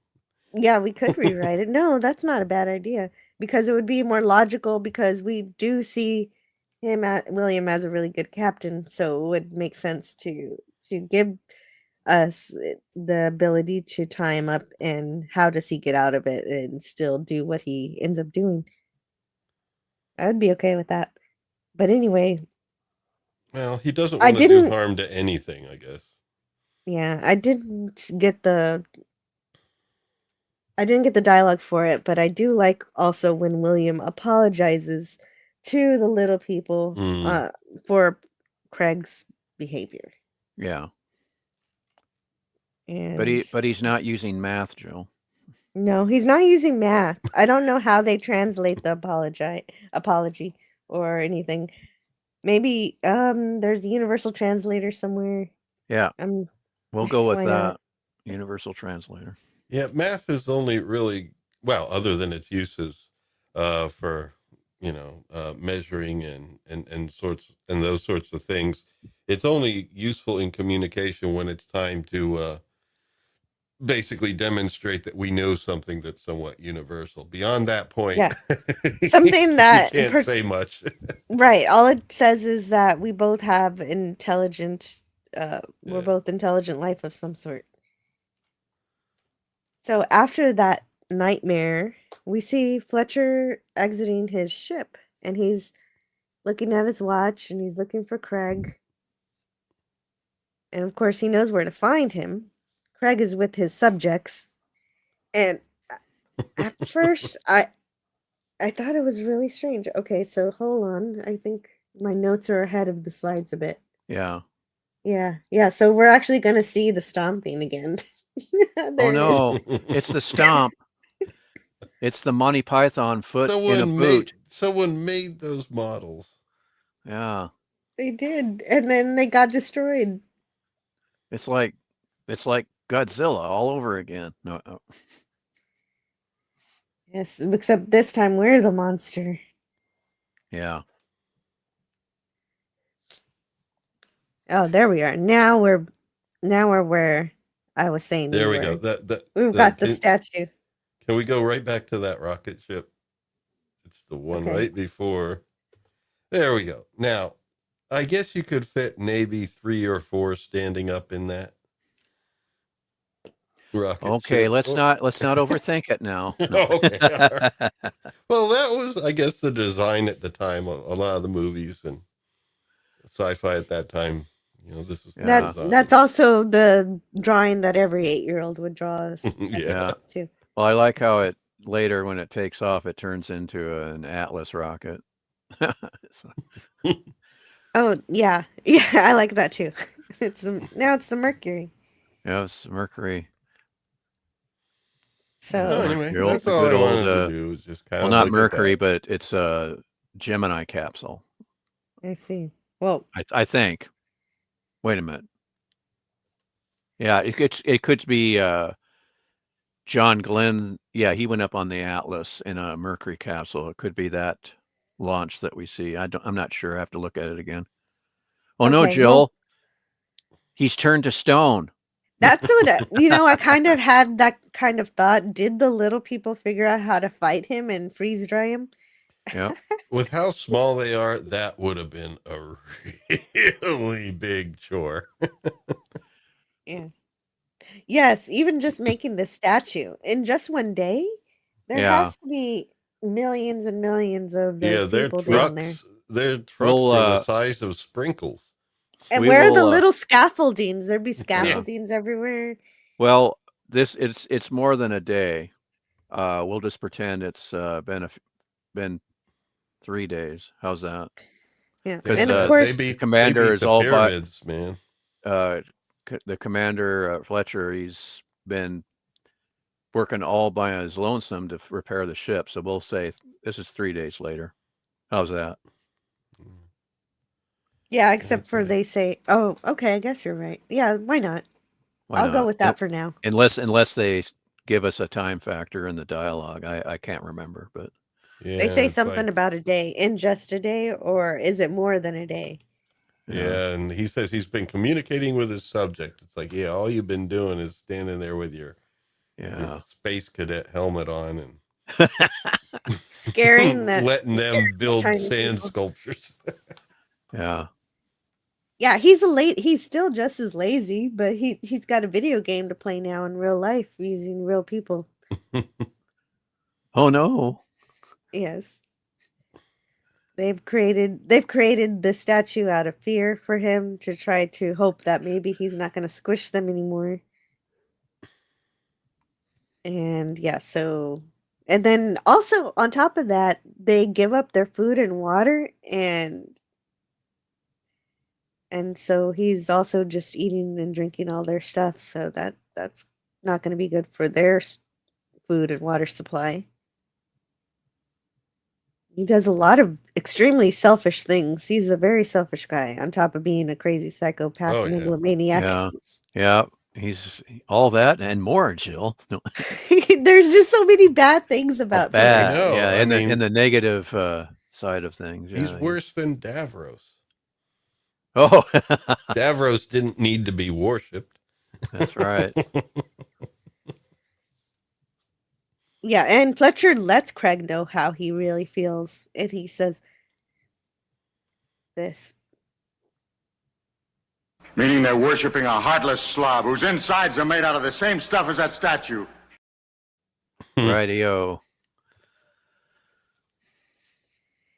And then he Right. says that he's fixed the ship. It's time to go.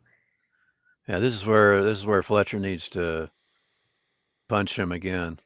Oh, but he shows Yeah. compassion because he says to him, look, you don't want to stay here. You're going to feel lonely. You know, He does. you know, he was He is a good Wow. actually he's a good approaching man. it from a place of concern. Yeah, I mean, but the thing is,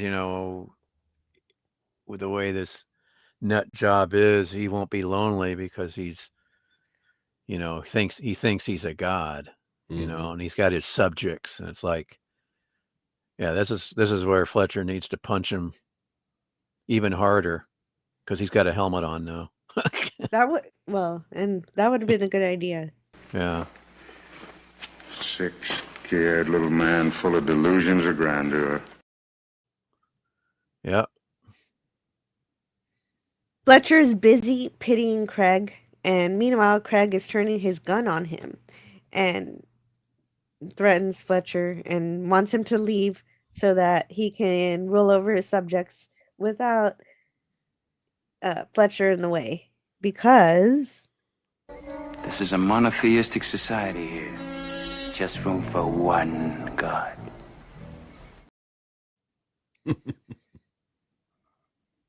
That's where if I were Fletcher, I'd go, oh, look, what's that? And then jump him. oh, that old gag. I guess he That should have old at gag. least tried. Yeah. It's like, uh-oh, what happened, Jill? Well, and what happened there is that Fletcher Craig shot his own. Yeah. he shot his own Yeah, that statue just to scare Fletcher away. Yeah. So go on your little rocket ship and get out of here. And he does. Well, can one man fly that rocket? That's the You're thing. gonna yeah, he said you're gonna have to do the navigating yourself. Oh no. Yeah. But I'm sure Hello, Captain could figure that out. Hello, computer. Craig, I feel sorry for you, buddy. I really do. Yep, that guy. He's a good commander. yes, there was nothing he could do for Peter. Nope. And while Craig goes into full villain mode, we do get to see William Fletcher leaving the planet, the Little People planet.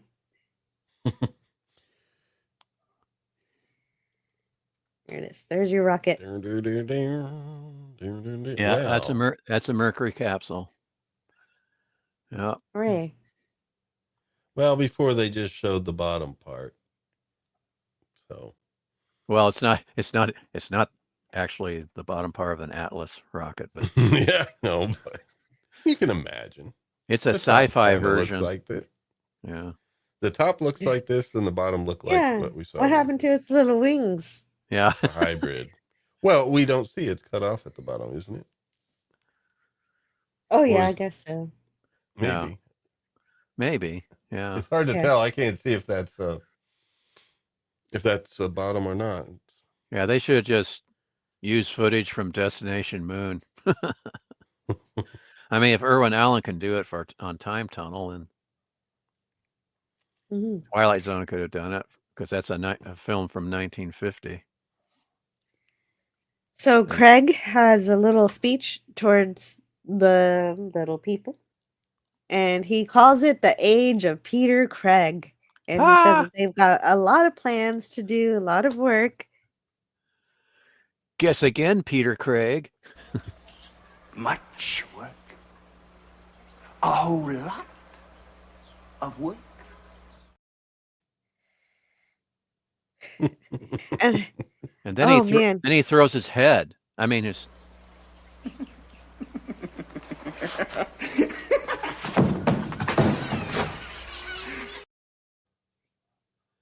Shoulders. it sounds like little chipmunks chattering there. yeah, they're chattering, and you can hear some tiny sirens. Yeah, Yeah. that's right. You can hear. Yeah, that's right. Alert! Red alert! And then he says there must be discipline, discipline above all. And so he starts laughing maniacally. How about you? There'll be periodic moments where I must remind you that you must not anger me. That's important now. You must not anger me. Yep, he's gone off the deep end for sure. Definitely.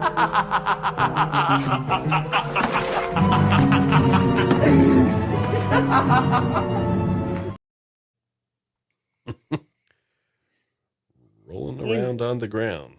Yeah, rolling on the floor laughing. That is an intense laugh. He's drunk can with you- power. Drunk with Yeah. power is what Now, he is. Jill, could you do that on cue? Mm, Roll I roll know. around the ground laughing maniacally for a little video of your own.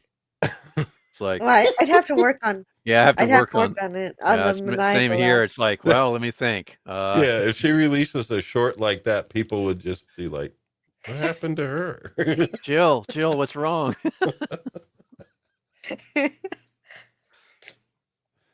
Well, maybe one day. Oh no, Jill, there's that boot again.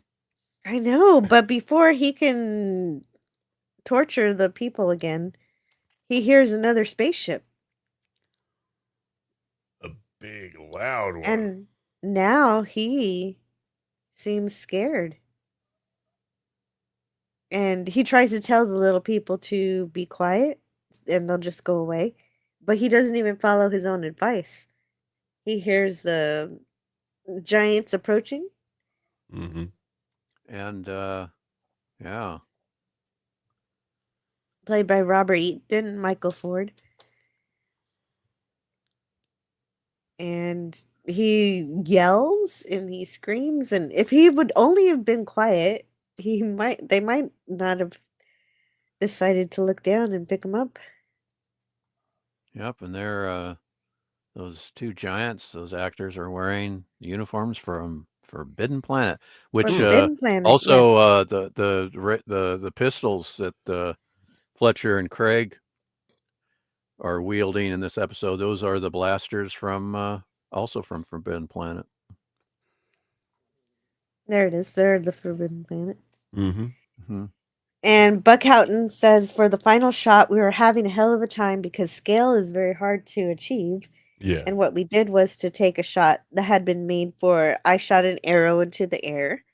Mm-hmm. We were in Death Valley, and because the fellow in search of where the hell they were decided to go over the mountain, and somebody said, geez, we can't get over that. We had a point of view shot straight up to the mountains. Very, very ominous shot. Quite close to the foot of it. And I recalled a painting I ran across, I forget by whom, a fairly famous painter of former times, that posed a genie who was looming over a mountain that gave him skill.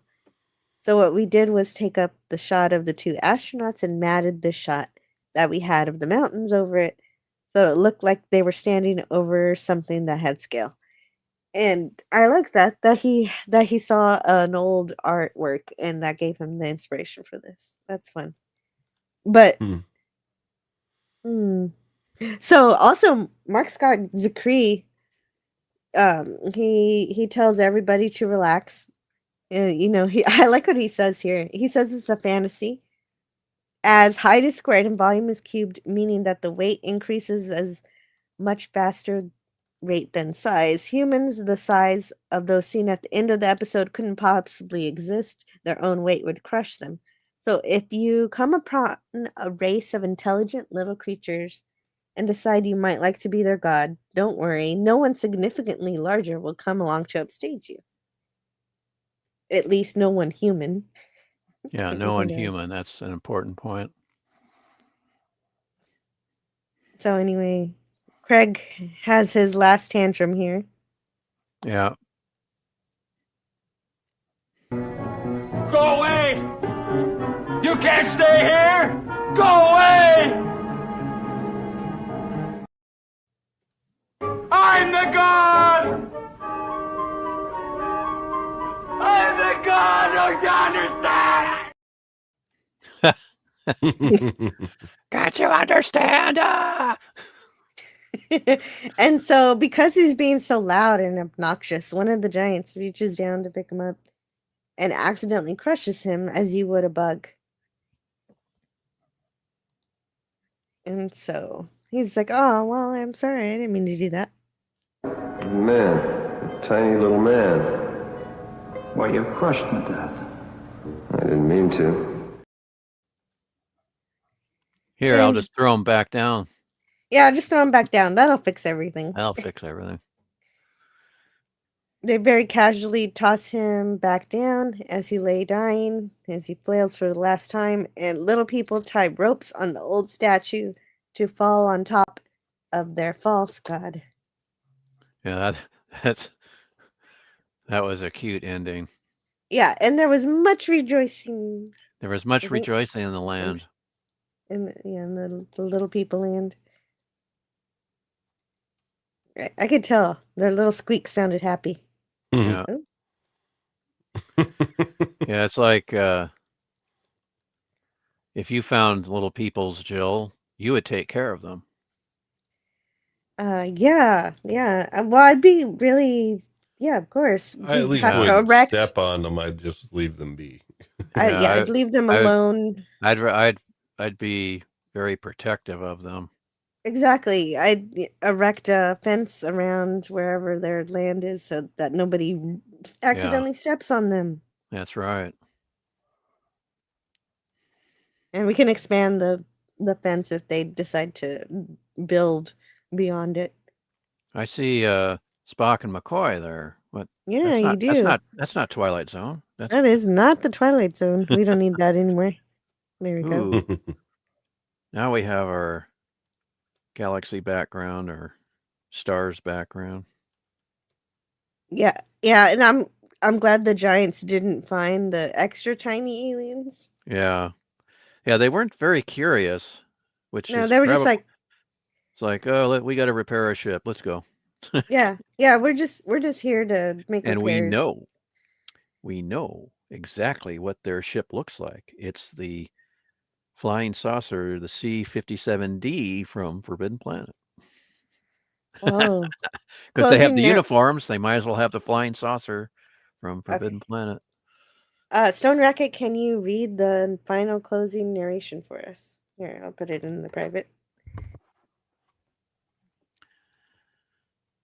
The case of Navigator Peter Craig, a victim of a delusion. In this case, the dream dies a little harder than the man. A small exercise in space psychology that you can try on for size in the Twilight Zone.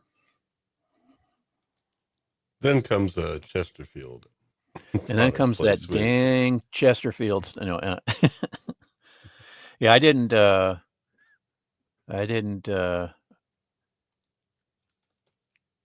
take a look at that. So I'm not sure if there was another Chesterfield ad or not. Oh, there was. I remember. Oh, okay. Yeah, I just 21 blends of mild. Oh my goodness. Yeah, that's what killed Rod Serling, were those stinking Chesterfields. Hmm.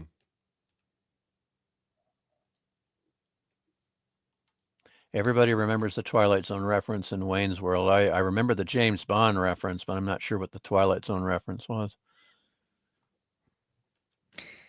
Yeah, vaguely I do, but I don't remember specifically. I do like that movie. The city is way bigger than the scale of the truck. Well, yeah, if you consider the size of the hand as we see it, but Yeah, well, everything's we kind of know, out of whack. yeah. Yeah, I think Wayne's World single-handedly revived Bohemian Rhapsody. Oh yeah, yeah. Fair enough. Yeah. What does Matt G Because that say? was the whole. That Yeah, was the whole thing that they wanted to achieve with that song. And Yeah, I they did. remember it in high school. That exploded all of a sudden. What is Matt G saying yes to? I don't know. That's how you confuse people. Just go to their chat and say, yes. Yeah. Phantom Outsider says, imagine being the first tiny guy. He runs to town. A giant stole my milk truck. Sure he did. You're just lazy. Then the giant shows up. Uh-oh. Yeah. The Little People's highest mountain bust is like 10,000 miles tall. That's when they learned shine my shiny metal boots. Oh yeah, whenever Bender comes along. Hopefully not. Oh, Ben. And it's a mid ripoff of Sturgeon's Microscopic God from the early 1940s. And then and then the Twilight Zone made that story popular, and then lots more science fiction pays homage to it. Although if it was taken from that story, then they should have given it story by credit. Yeah. Not C3PO. You might have found something there that they should have but sometimes an author will write a story and they don't realize that they're copying a story. They think it's their own imagination, so it's not on purpose.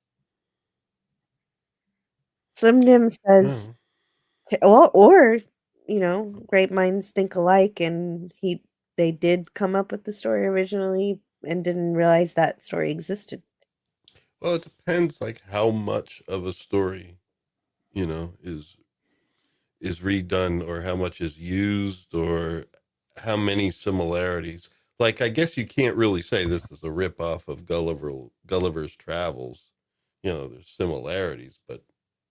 Oh, right. I forgot to mention there was a reference to that in the episode, too. There was a reference, and they put it in there, so obviously, they're saying, there's similarities, but the purposes are different. Even though that one does include both miniatures below you and giants above you. Yeah. Hey, Orther Greg. Hope you're still here. Great to see you. He's got He's- the space madness. Space madness. The Ren and Stimpy space madness. Yes. Also, the commander could have irrigated their fields for them using his finger to help irrigate the fields. Yeah, there were so many positive ways to go with this story, but they went with the Yeah. crazy maniacal dictator. Well, you want them to also be able to have the wherewithal to survive on their own and come up with their own innovations. So I guess leaving them alone is pretty much the best thing, but maybe being a protector to make sure other people don't step on them. Orler Greg says my universal translator is stuck on Sasquatch. So he likes to talk to Bigfoot. Okay. Jill likes the stomping. Oh no.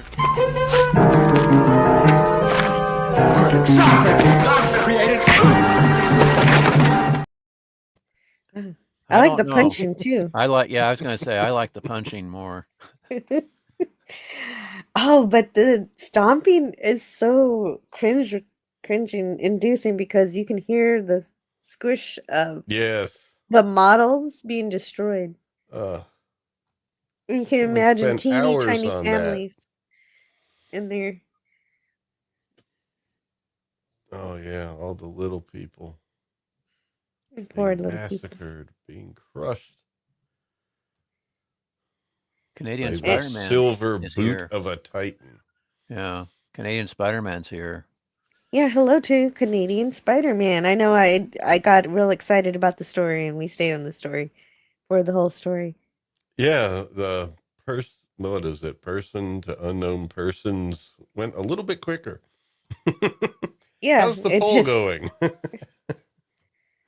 Well, and it's actually 50-50 almost. The Almost, little yeah. people is just barely eking out 52 to 48.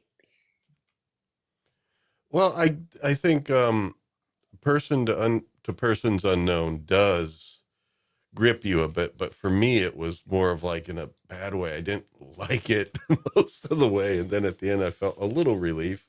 I was like, oh, he's got a nice face to wake up to now. So did you vote, Lawrence? Yes, and I did vote for this one here. Oh The little no. people. I voted for Well, it was persons tough. or I mean, persons it was unknown. tough, but I guess here I liked the whole moral of the story about hubris, Me but maybe too. even more than that. If Yeah, I for could me- have voted, I would have voted for the little people. For me it's too on the nose and too Captain Obvious and preachy, but Serling tends to get that way at times. So I don't know. I thought overall the first episode was better. I liked the acting, the performances and that all around. Well, maybe I put too much of my own thoughts into it, but for me, it was I like the moral of steering away from feeding into beliefs in false deities And not to or those that be want careful to cause of your pain. ego Yeah, because there's anybody always a can bigger fall. one than you. Yes. Yes, But let's see. I know it is flexible, but the it's a split decision at the beginning. Well, I love the irony of it, of the giant aliens accidentally becoming accidental heroes, crushing Peter. And actually the irony is that Peter was happy to destroy the tiny aliens, but the giant aliens who destroy him feel guilty over it. They didn't know better. Yeah, they were just like, "Oh, I didn't mean to crush him. Oh well." Oh I mean, well, they're we'll kind just of, "Oh well." throw them back on the ground. But they were at least a little bit upset about it. Just a teeny weensy bit. Now, if he had Yeah. kind of, placed him back down the ground, That would have been a little different instead of just dropping them. Then a bunch of rocks falling on them. It's like that was more and then a dramatic. statue falls on him. It's like, oh boy, this is overkill. I think the But statue was no, enough. no, Statue the falling little on him. but Stone Racket, the little people have to celebrate by tearing Yeah, down his I s- statue. right. I said the statue falling on top of him is enough. Yeah. You know, have the giants just kind of place him back down, and then the little people toppling the statue on top of him, which is a great visual. Mhm. Oh, Man, goodness. imagine I'm how getting small mixed up. they are to the other guys. Not Z3PO says, who greenlit these people for flight? I want to see that story. Oh, right. But maybe that psychosis that was within Peter Craig had not manifested Yeah, until the opportunity for his dreams of power was provided for him right in front of his face. yeah. That's what I said at the Snapped. top of the discussion. Is these guys don't act like professional astronauts. They don't talk like professional astronauts. But overall, the Fletcher was turned out to be a really good commander. Just that Well, I think he could have learned from Captain Kirk and used his fist a little more, and Yeah, that's right. Because yeah, a well, flying drop kick. No, in their age of Kirk space definitely would travel, have definitely put Peter in the brig. oh, you betcha. He would tied him up and then dragged him to the brig. in their age of space travel, it could have been, civilians at that point. Could have been civilian. Yeah, That's fine. Stuff. It's fine. Although they should have been using saucers, much more efficient than rockets.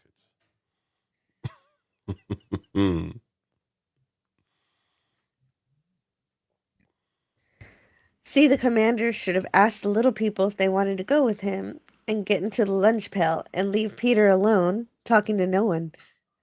Oh, Yeah. that's a great idea. Like into the night, just like while Peter's sleeping, Yeah, just evacuate all the little people. yeah, and could you imagine how good of a Captain Fletcher was to back that rocket all the way down to the surface? Yeah. If you're going to land a rocket on its butt, you pretty much got to hover it down with the blast coming out of it. Oh, hello to Wallace in the chat. Hello, Wallace Ling. I'm just checking out the chat here to see what people were saying while we were talking about the episode called The Little People from the Twilight Zone. Hope you're having a great Tuesday.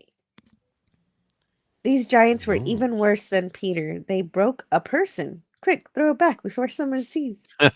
Yeah. There's a little. I wish they would have just placed him back down, and then the toppling statue from the little people would be a fine. Yeah, you didn't even have to kill off Peter there. Just have him realize his place. And then, the other defeat. Now he has to live his life alone with this knowledge that he can never be a god. Yeah.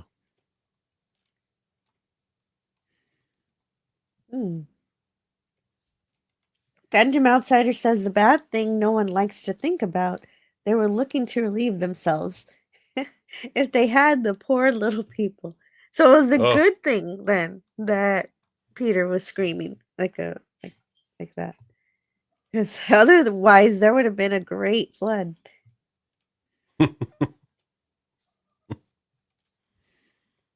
Yes. Don't feed your false gods too much water. They might pee on you. Oh no. Rob, right. says, yes, Wayne's World revived Bohemian Rhapsody. Confirming that. Sorry, I'm a little stuffy today. Blow my nose for a second. And there we go, the great release. Stuffy and not fluffy. Yeah. These little people would be perfect recruits for the combined miniature defense force from the cartoon Fantastic Voyage. Which is based on the movie Fantastic Voyage. Because that's the CMDF is in the 1966 movie, starring Stephen Boyd and Raquel Welch and Donald Pleasance, William Redfield. Who else? I don't know who else, but I reviewed Inner Space recently. Have you seen Fantastic Voyage? Still on the list. Yeah. It's free on YouTube, though it's kind of a crappy print. It's got the colors are not right, but no. Yeah. I want to see the right colors. Yeah. The Blu-ray's pretty cool. I have that on Blu-ray. The Littles cartoon. No, I don't know what that is. Oh, the Littles? That sounds like something that my nieces, that my older sister had her daughters watch. I didn't think about that, Phantom Outsider. You should inform Harvey of this episode. He might like it. He would love this episode. You're not wrong. Oh. Well, I liked your daughter's assessment, that one Friday Night Frolics when Harvey was singing that, and your daughter didn't think that was very nice. Because you know, while you were moderating the chat, you were playing that on your computer, and you wrote in the chat that your daughter didn't think Harvey was very nice. And I just went, yep. I just said, I responded to you and I said that you're raising your daughter just right. True. Yeah. That you're a good mom. But I'm just always amused by the things that she says and how she interprets the universe. Phantom Outsider says the commander, when given the chance to help or save the little people, left them to Peter's mercies. Well, he didn't want to. Yeah, he didn't want to. He was at gunpoint. His blaster was taken away from him, and he was forced out. And it was like, that's why it's like, but anyway, yeah. Yeah, Peter said, if you stay here, I'm going to kill you. So. Well, it seems more like they were just going to transport things through space like truckers, so it seemed less like an astronaut, more like working people. But they're still astronauts. Yeah, well, that's a good point. Yeah, that's a good point. Maybe they were, you know, the equivalent of truckers. Truckers in space. Truckers in space, yeah.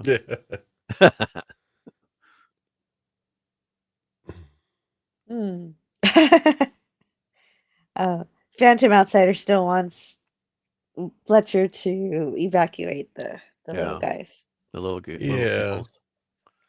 It would have been cool if it was something like they were exploring planets to find planets that would be good for, shall we say, like the Genesis device, you know, for terraforming, and they find a civilization there.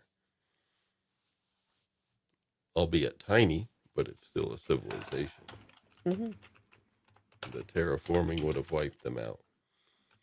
Perhaps going too far now. Wallace Lang, Roddenberry never worked with Serling. And I didn't think so either. The whole thing with Jack Webb, I'm not sure about that. But Roddenberry was a policeman and may have been rubbing elbows with Jack Webb in the 50s there, yeah. Well, maybe they were friends. Maybe they didn't. Maybe they did talk. Yeah, I don't know. I haven't read anything about them interacting. Any of the books on Trek or Twilight Zone. So that is something I'm not familiar with. But with Jack Webb was involved in, of course, Dragnet with police drama, and then also Roddenberry being a policeman, and then breaking into writing. But what Roddenberry mostly wrote in the 50s was for Have Gun Will Travel. Yep. Mm-hmm. Nazi3PO says, thanks for the company while doing payroll. Production meeting hell for the next 8 hours. Oh. Uh-oh. See you next week. Well, Yeah. I'm glad that the show was the perfect amount of time for you to do payroll. Yeah. But hopefully the meetings aren't too bad, but 8 hours of meetings. My goodness. Oh, dear. Yeah, meetings. Oh, dear. Hopefully you get everything done you want to get done. Meetings. Saber rattlers. Mm-hmm. That's the worst thing about meetings. Everyone trying to one-up each other. Right. And keeping focus is possibly the worst part, the more difficult aspect of it. When I was working at the facility affiliate with the university for the last 10 years of my career, they would have staff meetings. And it got to the point where I was able to skip those. Just my supervisor would go to them, and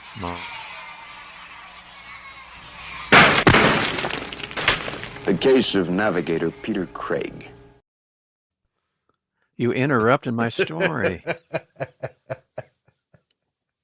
Sorry about that. No, you're not. She was overthrowing your reign. Well, okay. Well, enough of that. That's all right. Well, no, I actually meant to play it after you were done talking, but then I hit the enter button and it played. So sorry. Sure. Sorry about that. Yeah. You're just you're making me angry. You're making me angry. No. Maybe a worse thing than going to a meeting is talking about going to meetings. Yeah. The worst. Oh, it's the worst. So I will stop talking about going to meetings. The little people were incredible builders. We have no idea of the tech they had or how fast their civilization was growing. Yeah. Because they built that huge monument in a few days at the least, at the most. I'll let you in on a little secret. The script demanded it. It's that darn Sterling again. No, they're expert engineers, Stone Racket. There you go. That has to be it. It was a very good likeness of Joe. What's his name? Joe Morris or something like that. Yeah, I've got it in here. Very, very good likeness. So that whoever sculpted that did a good job. Yeah, and then that gets destroyed. George Morose. Morose. Yeah. Joe Morose. Maross. Is it Maross? Is that how? Yes. Yeah, Maross. Yeah. Meaning they're worshiping a heartless slob whose insides are made out of the same stuff as that statue. A heartless slob. Yeah, that's Craig to a T. Can't blame them as they had to move due to stinky giant carcass. Right. Because how can they? Well, if they could build a 6-foot statue, can't they dig a 6-foot hole and bury him? Yeah, they could dig a hole. Yeah. Mm-hmm. But anyway, I think we've covered both of these episodes really well, and I want to thank you guys for joining and talking about them with me. Yeah, it was fun. Yeah. And Stone Racket, is there anything you want to share with everybody? Oh, not really. Just thank you for covering this classic series and allowing us to be with you on your discussion panels. Oh, you're it's welcome. always fun to talk about classic television. because I'm an oldie Olsen. Yes. I like classic television too. Yeah, it's great. I'm glad that you do, and I am sharing my favorites with my sister's children, and her youngest has yet to be subjected to Uncle Stone Racket's venturing into the Twilight Zone and Star Trek. So I will have him over on the holiday break and show him 5 episodes of Twilight Zone and 5 episodes of Trek. So it'll With Star be Trek, yes. the my top favorite. So I'll show him Twilight Zone, then Star Trek, and then Twilight Zone. Let's alternate it. Mm.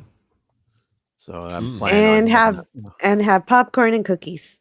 Yeah, I'll have popcorn, pizza, ice cream, and cookies. There you go.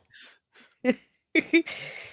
All right. So the Wayfarer Project, what's up with you? What are you doing this week? Well, this week, maybe Friday. Friday's a maybe. But if it's not this Friday, it'll be next Friday. Musically, we're going to look at the King Crimson album, In the Hall of the Mountain King. No, there we go. In the Hall of the Crimson King. Yeah, that's right. That's how the song goes. Yeah. But anyway, and then Sunday, this is a definite Sunday earworms. We're doing some tournament of great TV sci-fi themes. So it'll be a bit of a tournament with voting on it. It'll probably be a multi-episode one that'll, also be coming back later. Like brackets? Yeah, we're going to do it like brackets, but the first brackets are going to be seasons or themes within franchises. Like we're going to do, which one's the best of the first of the 5 seasons of Babylon 5, because the theme changed each season. And then for Star Trek, it'll be a competition between the TV series, all the different generations, but only up to 2005. And so good. Awesome. Well, so only real Star Enterprise's Trek theme was a bit. Yeah, I would skip that. Well, no, you don't have to skip it. You need to have some canon fodder in a tournament like that. Wayfarer, you know what? You don't have to skip it. You could compare it to either Archer's theme or the theme they use when there's a mirror universe. And for Deep Space Nine had 2 different theme songs also. Yes. It gets faster. Well, they added a bit of an ostinato to it, and increased the tempo. That sounds fun. So are you? Is it going to be focusing on science fiction television series? Yes, we're going to take the movie aspect out of it, and so it'll just be the themes. And the first one will be just to narrow some things down, but I think it's mostly about the conversation, not really the tournament, but talking about the themes and maybe some of the behind the scene things with the composers, knowing who composed it, and then maybe some of the changes, like even the original series of Star Trek, the theme changed slightly here and there. And so it's interesting to know about those things. And people always like to mention the lyrics that no one ever Oh, no. Yeah, the Star Trek theme with bongos or without bongos? Oh, definitely without bongos. Yeah. Yeah, I would not sure if you're considering anything from Irwin Allen, the Irwin Allen sci-fi TV shows. Well, it hasn't all been set in stone yet. Yeah, with definitely you got 3 Irwin Allen science fiction shows with themes written by John Williams, of course, back then known as Johnny Williams. Mm. And then I think it's Paul Slater that wrote the one for Voyage to the Bottom of the Sea, something like that. Can't think of his name, but I think is that right? But that was a TV series, right? Yeah. Yep. Voyage to the Bottom of the Sea, the series, not the movie. So So you got for Irwin Allen's 4 TV series in chronological order, you have Voyage to the Bottom of the Sea, Lost in Space, Time Tunnel, and Land of the Giants. Wow. Sounds like Stone Racket is It'll be turning multiple episodes, definitely. But we, because we're also going to be doing Tomorrow People or something like that. I forget what it's called, but Archer Collin, one of our contributors on the panel, is informing us about some British series that gotcha. some of us don't know about. And yeah, it's growing. Especially that's with the Barry Gray contributions from the Jerry Anderson stuff. Oh, yeah. Yeah. Jerry Anderson. Yeah. Well, and the music, it is your bread and butter, so it's not a problem for you to dwell on it a bit. Yeah. Bread and butter. Yeah. Lawrence, as far as Jerry Anderson, well, Barry Gray is my favorite is the one for Stingray. Oh. Well, we're trying to keep it sci-fi. Ready for action. Stingray. Da-da-da-da-da. Oh, anyway, enough of that. It's good you have some standards, or this could get out of hand. Yeah. This is already out of hand. Yeah, basically. I'm going to turn color. Oh, yeah. Yeah. Well, we can do that. We are looking to leave the Twilight Zone, so that's a good idea. Oh, did you finish the poll? Did I? I don't remember. I don't know where the poll is. Well, the announcements weren't result. It's pinned at the top, so we have.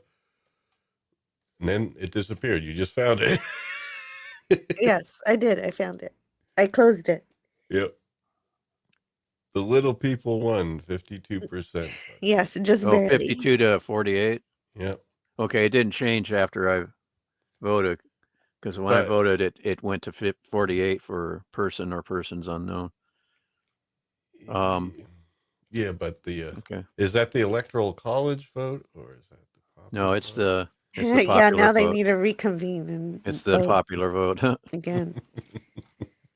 Yeah, the popular vote is the only vote that I count here on this channel.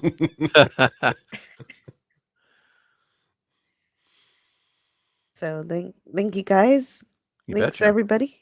And also thanks to the chat. I should have kept sharing the screen, because we can see everybody who is here in the chat right here. It makes things so easy. I really love this feature. And top fans, we get to see everybody who's here. We had 23 guests. I didn't even see John the Beagle Dad, but I'm glad that you made it, as well as Jacob Ironside. Yeah. Yeah, it's unfortunate when I miss people. I don't mean to miss you if you're still listening. Low Spec Linux Laptop, good to see you too, as well as Entropy Manor. Rob Wright. Oh, something's going on with my throat, but people tell me it's a good thing, so I'll just roll with it for now. A good thing? Orphan Zane. Yes. Does that mean it's healthy, or no, it's not. It? Yeah, some people enjoy it when I lose my voice. Oh no. Well, Wallaceling. and there's Grogu. Oh, I mean Brogu. No. Brogu. Yeah. I did that intentionally. Yeah, that would irritate me if they didn't pronounce his name correctly and they confuse it with that urchin from that silly series. But anyway, that gutter snipe, that little gutter snipe from that. Well, clearly Brogu is way cooler. Oh, definitely way cooler. And Canadian Spider-Man. The damn it! That's another sci-fi TV series. Oh. What? That's another sci-fi TV series. I mean, the Mandalorian theme actually is pretty good. Although I thought the Boba Fett theme was funnier. Yeah, you're gonna have a lot of categories. Ba-dum, ba-dum, ba-dum, ba-dum, ba-dum, ba-dum. Yeah. Then we had Matt ahead. G, Euler Greg, Slim Nim, Naladoc. And then we have the top 10. Booger 414. You know what? I completely forgot to play something very important for Booger, even though Even though I know it's a reference to Revenge of the Nerds, we still always play this video.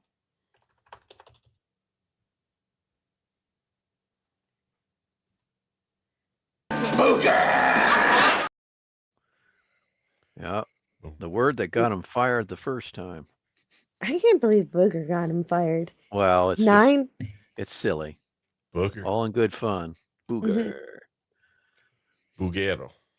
And apparently that is what DJ Odyssey said that when he was a DJ, when he his first day as a DJ.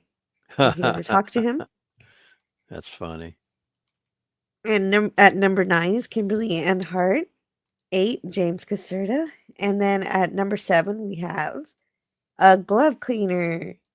Then it was good to see you also. Greek Letters Larson, not Z3PO. Yep. Phantom Outsider. And top 3, the Wayfarer Project. Damn, how did I get in there? I know, right? And then why is well, I guess my bot, it makes sense that my bot doesn't count. But number 1 is Gavin Blackburn. Gavin Blackburn.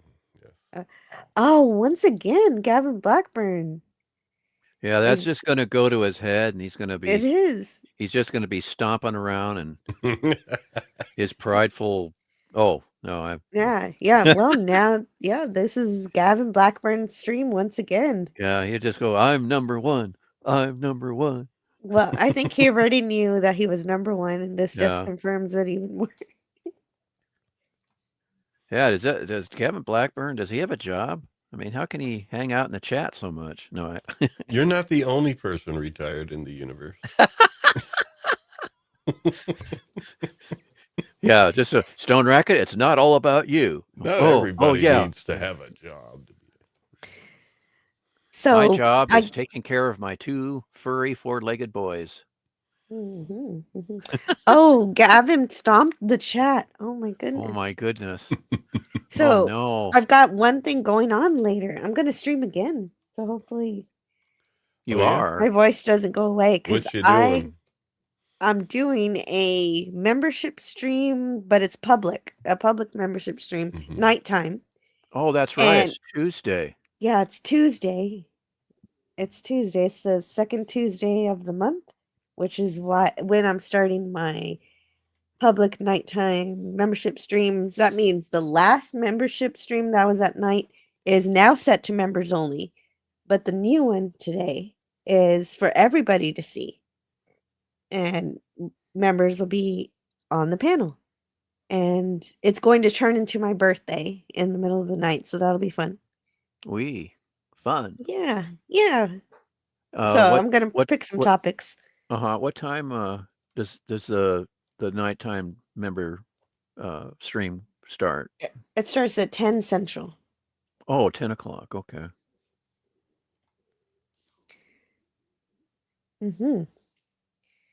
As God is my witness, I thought turkeys could fly. This is Phantom Outsider. Yeah. They all stood by him, but no one from WKRP got fired. Yeah. Oh. They're hitting the ground like bags of wet cement. Oh, the humanity. Oh, the humanity. Yep. Who said that? Les Nesman. Well, yeah. It's network. Herbert. I think it's Herbert Morrison. Herbert Morrison from the Hindenburg disaster. Oh yeah, yes. What was I? You didn't tell me we were talking about history. I do know it's from that. Real life. Yeah, real life. Yeah, in real life, I should have made that. I think it's Herbert Morrison. I know the last name's Morrison. I think it's Herbert Morrison is the one that eyewitness account over the radio of that disaster. So, yeah. All right. Well, thanks for talking about the Twilight Zone with me, and hopefully you hang out with me tonight also. Yep, I got to recharge my headset. I'll be all ready. Sweet. Well, for now, though, let's go do what we got to do for the rest of our Tuesday before the fun comes later. I'll talk to you later. Alrighty. And see you again next Tuesday in the Twilight Zone. Indeed.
Learn all that is learnable.